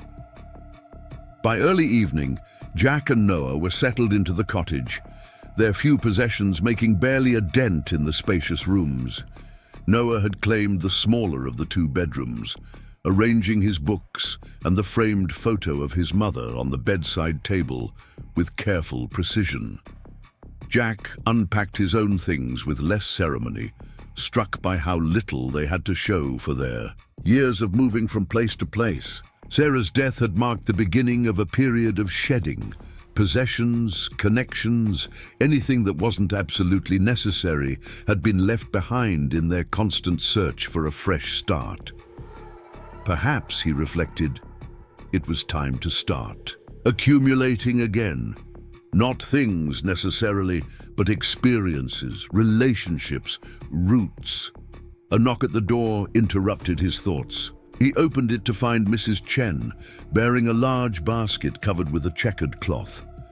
"Pietro insisted on sending dinner," she explained, stepping inside and placing the basket on the kitchen counter. Nothing fancy as requested, just his simple lasagna, garlic bread, and a salad. The delicious aroma wafting from the basket made Jack's stomach growl appreciatively. "It smells amazing. Please thank him for us." Mrs. Chen nodded, then hesitated, as if debating whether to say more. "Mr. Bennett, I hope you won't find this presumptuous, but I wanted to express how pleased I am that you've accepted Mr. Montgomery's offer." Jack raised an eyebrow, surprised by the personal comment from the typically reserved housekeeper. "Oh? Yes." She glanced toward the window where Noah could be seen in the yard, attempting to build a snowman despite the rapidly fading daylight. "Pine Ridge has been too quiet since Ms. Rebecca passed. The twins do their best to fill it with life, but children need more than just each other. They need community, connection." She met his gaze directly, as do we all. Jack was saved from having to respond by Noah bursting through the door, his cheeks flushed with cold and excitement. "Dad, did you know there's a whole shed full of snow stuff behind the cottage? Sleds and snowshoes, and even these things that Walter says are for cross-country skiing." He noticed Mrs. Chen and skidded to a halt. "Oh, hi, Mrs. Chen. Sorry for yelling." "Quite all right, Noah. she assured him with a warm smile. "I was just delivering your dinner. Pietro made his special lasagna." Noah's eyes widened appreciatively. "Awesome! I'm starving." Mrs. Chen laughed softly. "Then I'll leave. You two enjoy it. Good night, Mr. Bennett, Noah. Welcome to Pine Ridge." After she left, Jack and Noah sat down to what proved to be the most delicious lasagna either of them had ever tasted. As they ate, Noah chatted enthusiastically about everything he'd discovered around the cottage. The shed full of winter sports equipment, the boathouse that would apparently be super cool once the pond thawed in spring, and the twins' various hideouts and secret spots around the property. "Lily says in the summer they have picnics on the island in the middle of the pond," he reported between bites. "There's a little rowboat in the boathouse they use. And Emma says they're allowed to camp out there when it's warm enough. In a real tent." Jack smiled at his son's enthusiasm, even as a small, cautious part of him worried about Noah becoming too attached too quickly. "Sounds like they have quite the setup here." "Yeah, but..." Noah's expression turned thoughtful. "They said they still get sad a lot. About their parents, I mean, especially Emma. She doesn't talk much, but Lily says she has nightmares almost every night." Jack's heart squeezed painfully at this revelation. "That's tough. You had those for a while too, remember?" Noah nodded solemnly. "I told her that. I said they don't last forever, just like you told me." Jack reached across the table to squeeze his son's shoulder, immensely proud of his compassion. "That was kind of you, buddy." Noah shrugged, suddenly self-conscious. "She's nice, they both are. And they don't have a mom or a dad anymore, just their grandpa. At least I still have you." The simple statement, delivered with such matter-of-fact gratitude, hit Jack with unexpected force. Noah was right. For all they had lost, they still had each other. The twins had Montgomery, who clearly loved them, but the dynamics of a grandfather-grandchild relationship were different. And from what Mrs. Chen had implied, Montgomery was struggling to provide the emotional support the girls needed. After dinner, Jack insisted on Noah taking a bath and getting ready for bed, despite his protests that it was still early. The day had been long and eventful, and Jack could see the fatigue behind his son's excitement. By 8 o'clock, Noah was tucked into his new bed, already half asleep despite his claims of not being tired. "Dad?" he murmured as Jack prepared to turn off the bedside lamp. "Yeah, buddy. I'm glad we're staying here." Jack smiled, brushing a hand over his son's hair. "Me too. Sweet dreams." Once Noah was asleep, Jack moved to the living room, building a fire in the fireplace and settling onto the comfortable sofa with a glass of the excellent whiskey he'd found in the kitchen cabinet. The flames cast dancing shadows across the room as he tried to process everything that had happened. In the past 36 hours, he had come to Pine Valley seeking nothing more than a temporary job to get them through the winter. Now he found himself employed by one of the wealthiest men in the region, living in a cottage that would have been far beyond his means under normal circumstances, and somehow entangled in the complicated emotional dynamics of the Montgomery family. On the surface, it seemed like an incredible stroke of luck. The job offered stability, good pay, and a beautiful place for Noah to heal and grow. Yet Jack couldn't shake the sense that he was missing something, that Montgomery's generosity, however genuine, came with expectations beyond the carpentry work he'd been hired to do. The ring of his cell phone interrupted his thoughts. The number was unfamiliar, but the Pine Valley area code prompted him to answer. "Bennett speaking." "Bennett, it's Montgomery.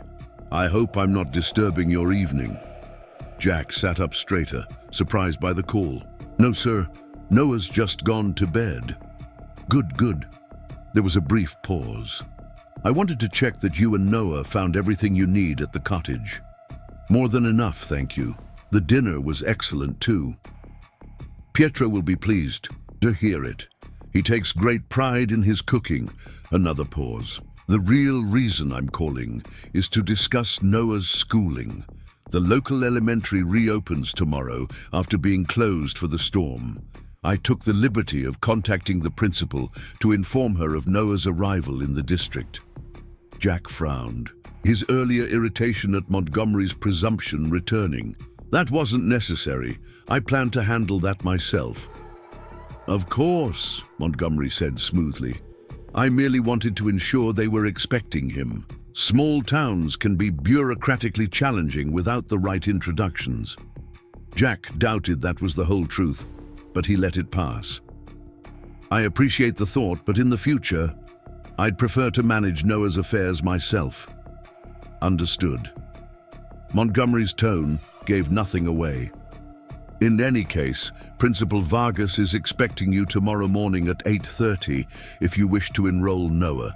The school has an excellent reputation despite its small size."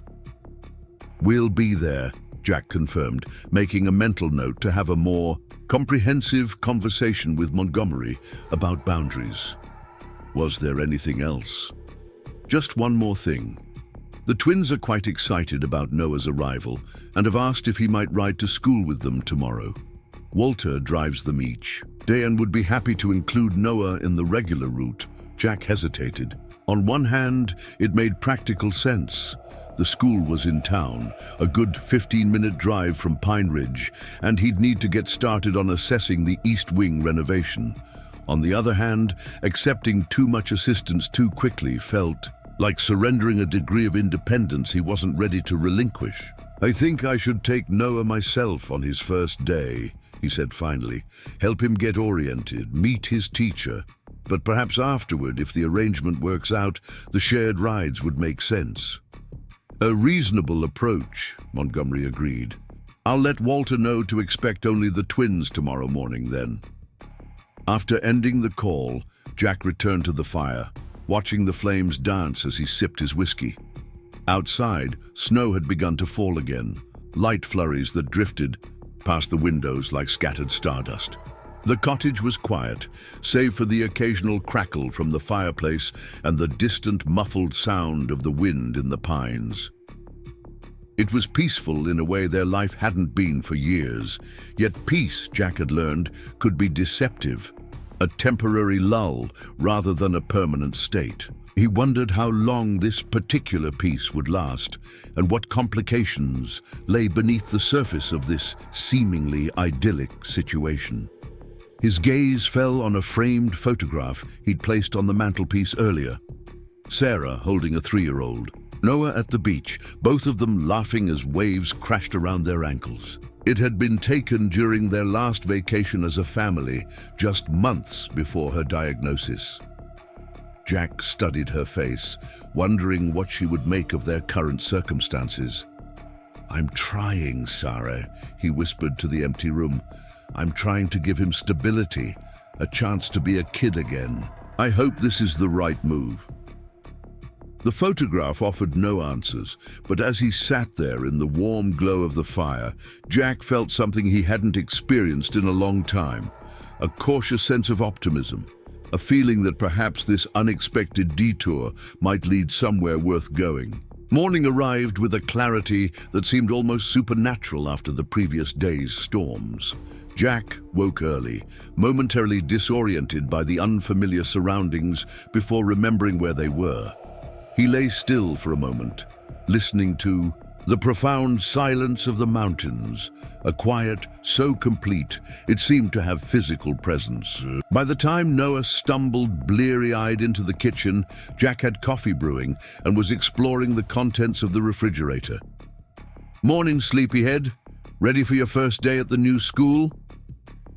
Noah yawned widely, climbing onto one of the stools at the kitchen island. "I guess. Do you think they'll have the same math books we used at my old school? We were just getting to fractions." Jack smiled at his son's priorities. "I'm not sure, but we can ask. How about some breakfast?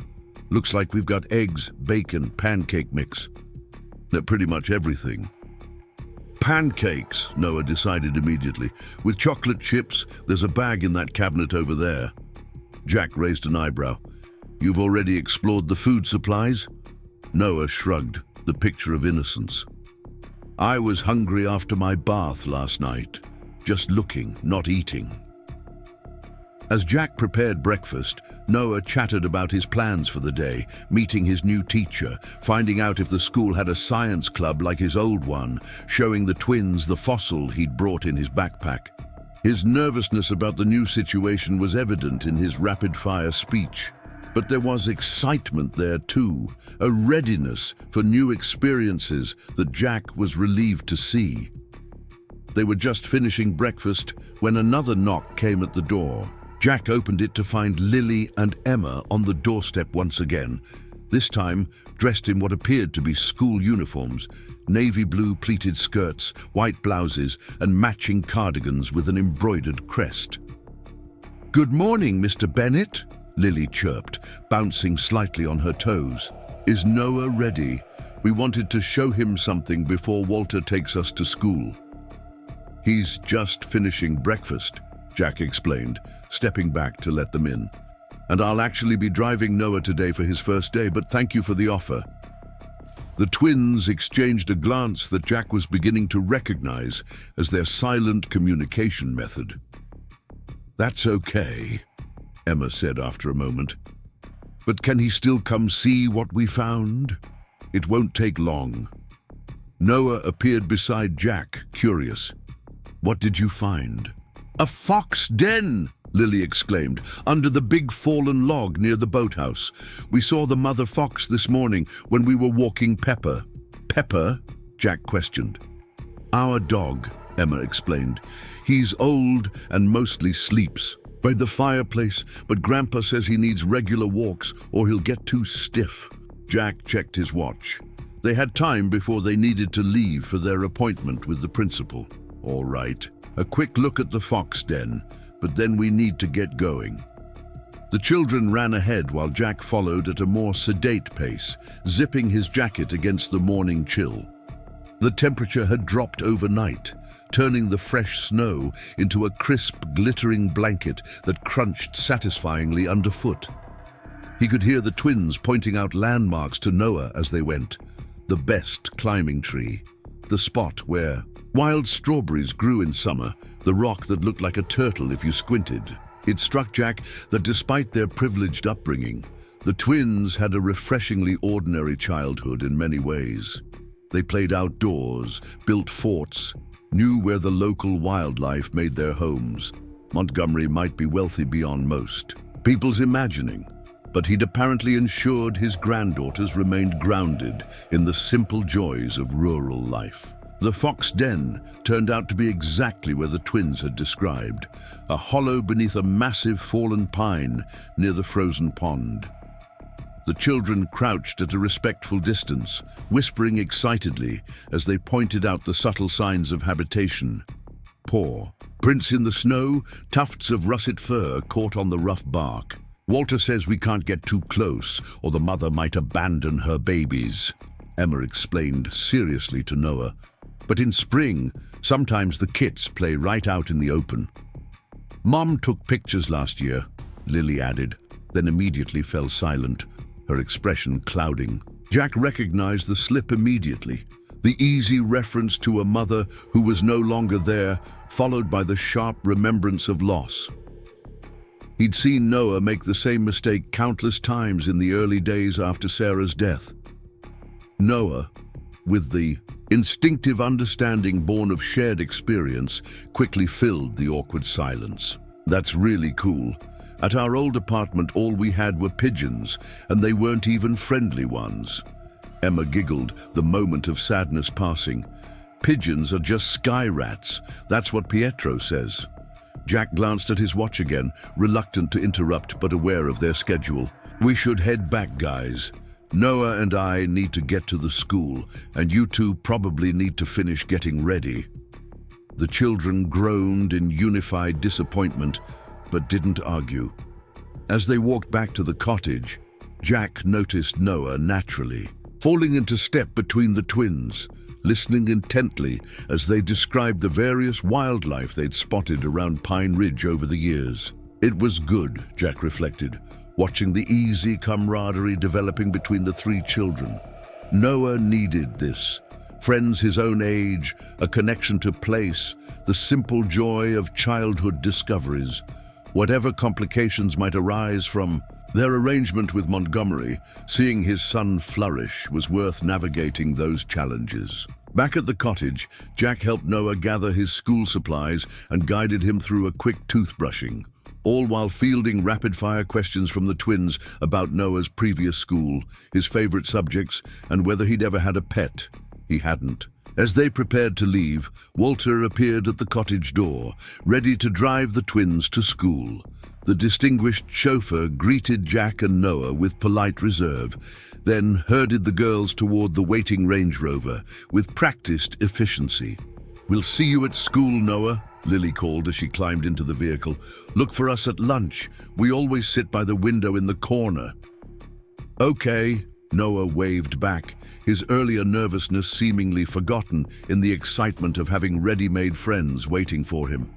As Jack drove them toward Pine Valley Elementary in the used pickup truck that had served them reliably for years, now feeling somewhat out of place after their time at Pine Ridge, he glanced at his son, taking in his eager expression, the way he leaned forward slightly, as if physically reaching toward this new experience.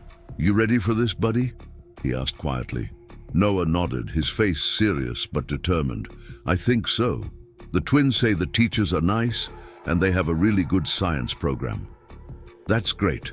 And hey, if anything feels overwhelming or you need a break, just let your teacher know. First days are always tough." "I know, Dad." Noah rolled his eyes good-naturedly at the familiar reassurance. "We've done this before. A lot." Jack laughed, acknowledging the truth in his son's statement.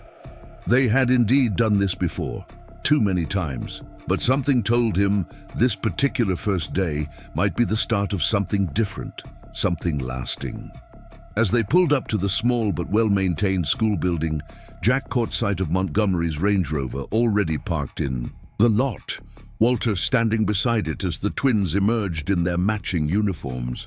The girls spotted Noah immediately and waved enthusiastically. "Looks like you've got a welcoming committee," Jack observed with a smile. Noah grinned, any remaining nervousness evaporating at the sight of his new friends. "Yeah, I guess I do." And as they walked together toward the school entrance, Jack felt a cautious hope unfurl in his chest. Perhaps this unexpected valley, with its snow-draped mountains and the complicated, grief-shadowed family that had welcomed them into its orbit, might indeed become the home they had been searching for since Sarah's death. Perhaps against all odds, they had found their way to exactly where they needed to be. Spring came to Pine Valley in a rush of color and sound. The frozen pond behind the groundskeeper's cottage melted into a shimmering mirror that reflected the budding trees. Birdsong replaced the winter silence, and everywhere life emerged from beneath the snow's long embrace. Jack Bennett stood on the cottage porch, coffee mug in hand, watching as the early morning sunlight painted the water in gold. 3 months had passed since that fateful snowstorm. 3 months that had transformed his and Noah's lives in ways he never could have imagined.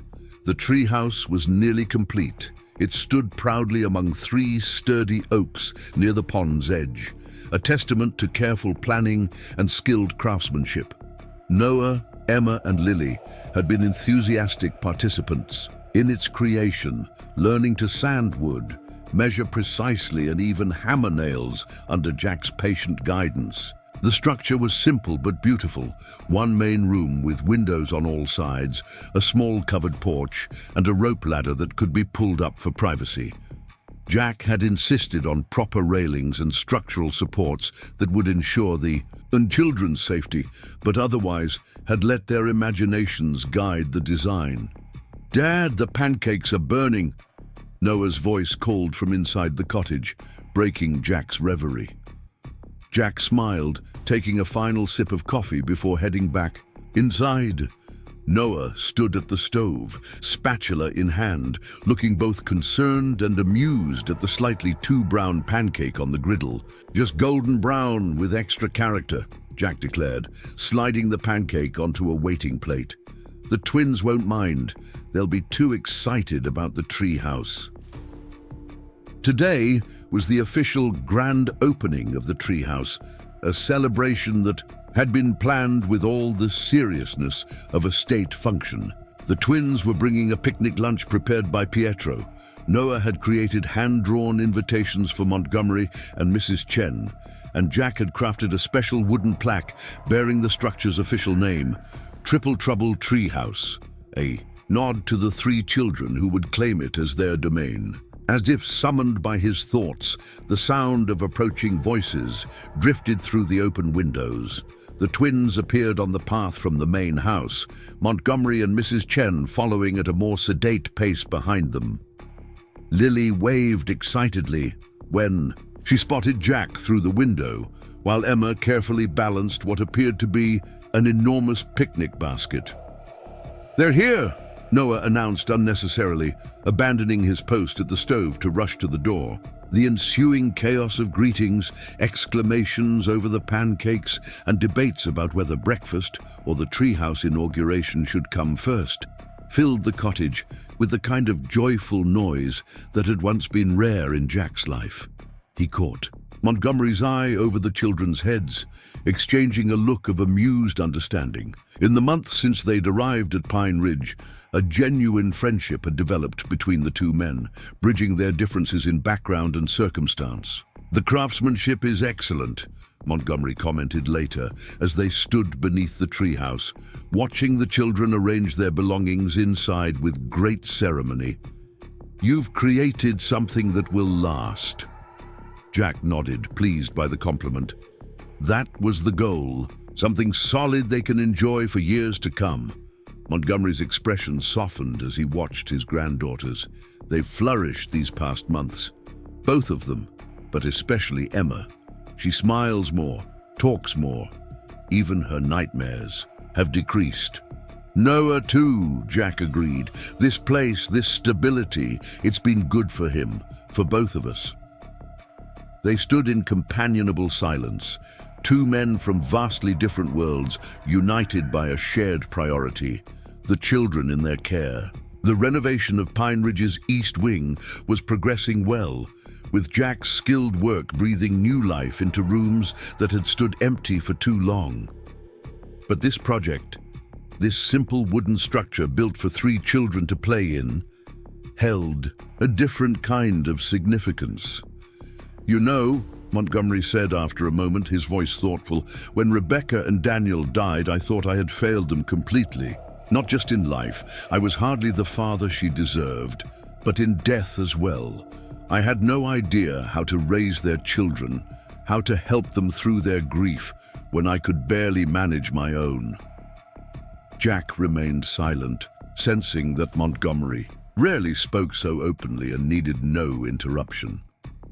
"The night you found the twins in that snowstorm, I was beside myself," Montgomery continued. "Not just with fear for their physical safety, but with the realization that I had somehow missed how desperately they were still hurting. That they felt they needed to seek out some connection to their parents that I hadn't been able to provide." "Oh, kids are resilient," Jack said gently, "but they also need space to remember, to connect with what they've lost. It doesn't mean you were failing them." Montgomery nodded slowly. "Perhaps. But I know now that I was failing them in another way, by isolating them, by keeping our grief private and contained. Children need community, connection. They need more than one adult to rely on, to learn from." Jack understood then what Montgomery was trying to say, that his presence at Pine Ridge, his friendship with the twins, had provided something the older man hadn't been able to offer alone. "The past few months," Montgomery continued, "seeing you with Noah, watching how you navigate fatherhood despite your own loss, it's been educational." His lips quirked in a small smile. "At my age, it's rare to find oneself in the position of student rather than teacher." Jack laughed softly. "Trust me, I'm still figuring it out as I go. No one gives you a manual for this." "No," Montgomery agreed. "They certainly don't."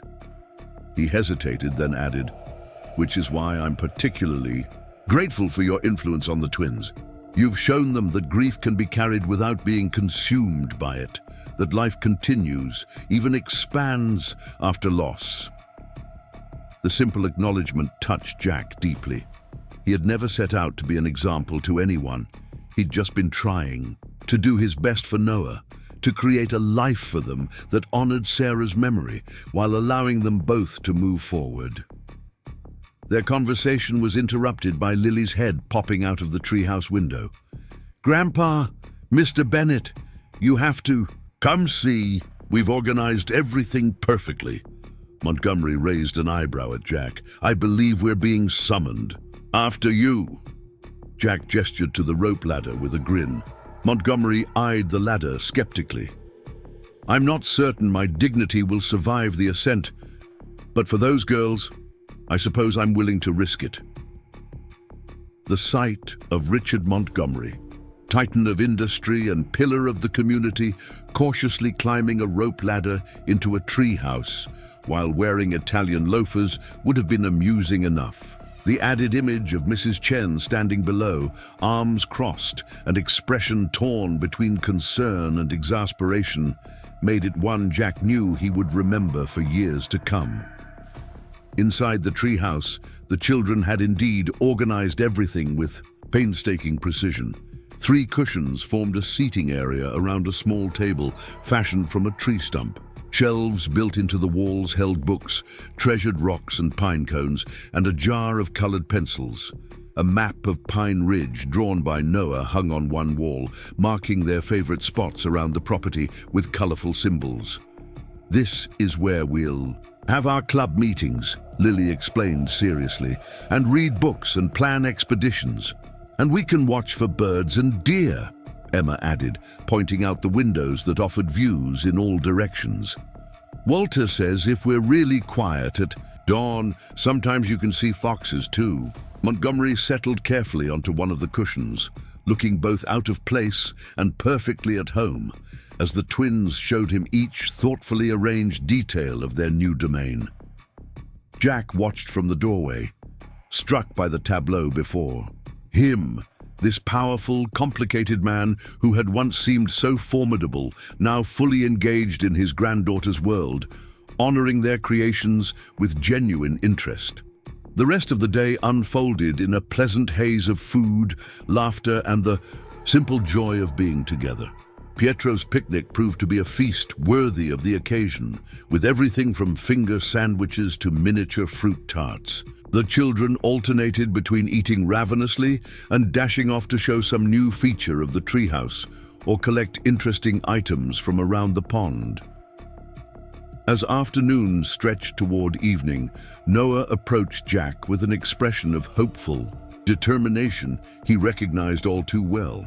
"Dad, can Emma and Lily have a sleepover in the treehouse tonight?" Jack hesitated. "That's not really my decision to make, buddy. Mr. Montgomery would need to approve that." "We already asked Grandpa," Lily piped up, appearing as if by magic at Noah's side. "He said it was okay if you said it was okay." Jack shot a questioning glance at Montgomery, who shrugged with an expression that clearly said, "They've got me wrapped around their fingers, and we both know it." "I did tell them it would depend on your approval," Montgomery confirmed. "And the weather, of course. It's meant to be clear tonight, but spring evenings can still get quite cool." "We have sleeping bags," Emma added eagerly. "And Mrs. Chen already packed our overnight things, just in case you said yes." Jack couldn't help but laugh at their thorough preparation. "You 3 really thought of everything, didn't you?" 3 hopeful faces looked up at him, and Jack knew he was defeated before he'd even properly considered the request. "All right," he agreed. "But proper warm clothes, no staying up all night, and if anyone gets cold or uncomfortable, we come straight. Inside, a deal." The cheers that greeted this announcement suggested he just granted the greatest wish imaginable, rather than simply allowing 3 children to sleep in a wooden structure 20 feet from his front door. As twilight settled over Pine Ridge, the adults retreated to the cottage porch with coffee and Montgomery's excellent whiskey, leaving the children to their first evening in the treehouse. Lanterns glowed softly behind the windows of the small structure, and occasional bursts of laughter drifted down to where Jack, Montgomery, and Mrs. Chen sat in comfortable conversation. "They'll be asleep within the hour," Mrs. Chen predicted, smiling as a particularly exuberant round of giggles reached them. "All that excitement is exhausting."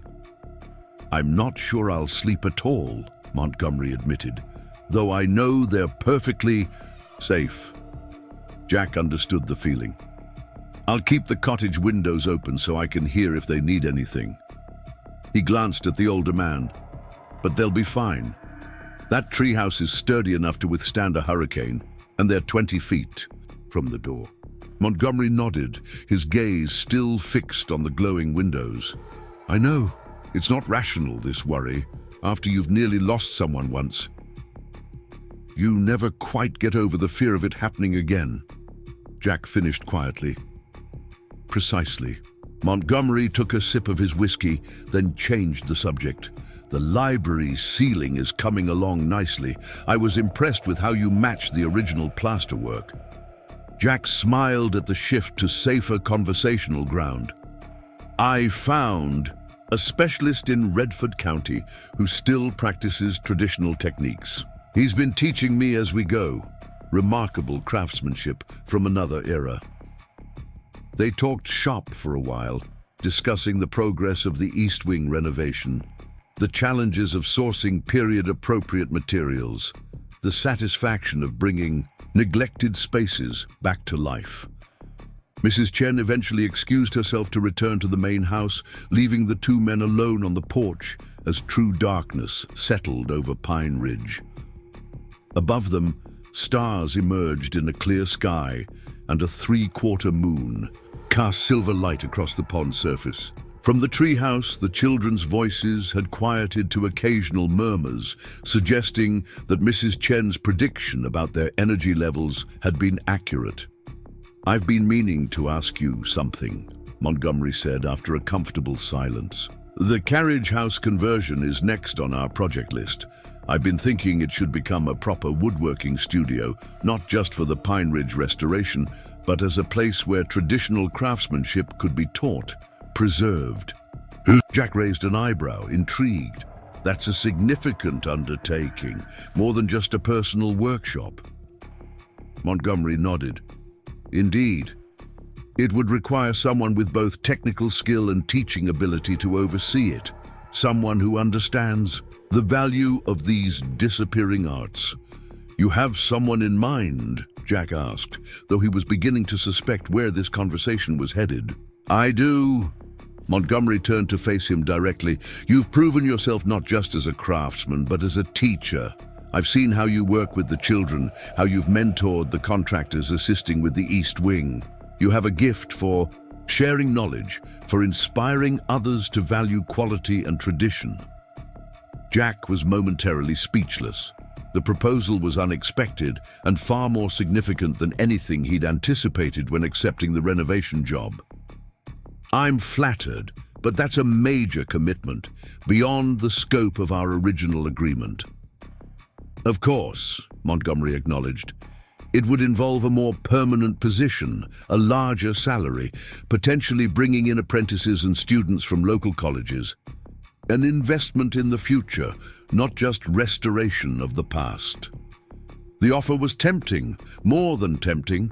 Jack had always loved the teaching aspects of his craft, the satisfaction of passing skills from one generation to the next. But the scale of what Montgomery proposed was intimidating. "I'd need time to think about it," he said finally. "Discuss it with Noah. It would mean putting down real roots here, committing to Pine Valley long-term." Montgomery nodded, unsurprised. "Take all the time you need. The offer stands when you're ready to consider it." He glanced toward the treehouse, where the lantern light had dimmed to a soft glow. "But I hope you'll stay, Bennett. Not just for the work, but for what you and Noah have brought to Pine Ridge, to all of us." The simple honesty of the statement touched Jack deeply. 3 months ago, he would never have imagined Richard Montgomery, powerful, wealthy, reserved, speaking to him with such openness. Nor would he have imagined himself comfortable enough to receive it. Yet here they were, two men from different worlds, bound together by circumstance, by loss, and increasingly by genuine friendship. Both seeking to build something meaningful from the broken pieces of their past. Both finding perhaps that healing came not from escape, but from connection. As the moon climbed higher in the night sky, casting its silver light over the treehouse where three children slept peacefully, Jack Bennett allowed himself to imagine a future here, not just months, but years. Noah, growing up in this valley, surrounded by friends, by nature, by opportunities to learn and thrive. The treehouse weathering seasons, witnessing birthdays and secrets, and the everyday magic of childhood. Pine Ridge restored to its former glory, rooms filled once again with light and laughter rather than dust and memories. And perhaps, for himself, a purpose beyond survival. A chance to create, to teach, to build something lasting from the wreckage grief had left behind. "I think," Jack said quietly, surprising himself with the certainty he felt, "that we're exactly where we're meant to be." Montgomery smiled, a rare, full smile that transformed his usually serious face. "I believe you're right, Bennett. I believe you're right." In the treehouse above them, the lanterns had gone dark, the children finally succumbing to sleep. But something else had been illuminated, a path forward unexpected but somehow perfect, for two families that had found each other in the heart of a snowstorm. Up next, you've got two more standout stories right on your screen. If this one hit the mark, you won't want to pass these up. Just click and check them out.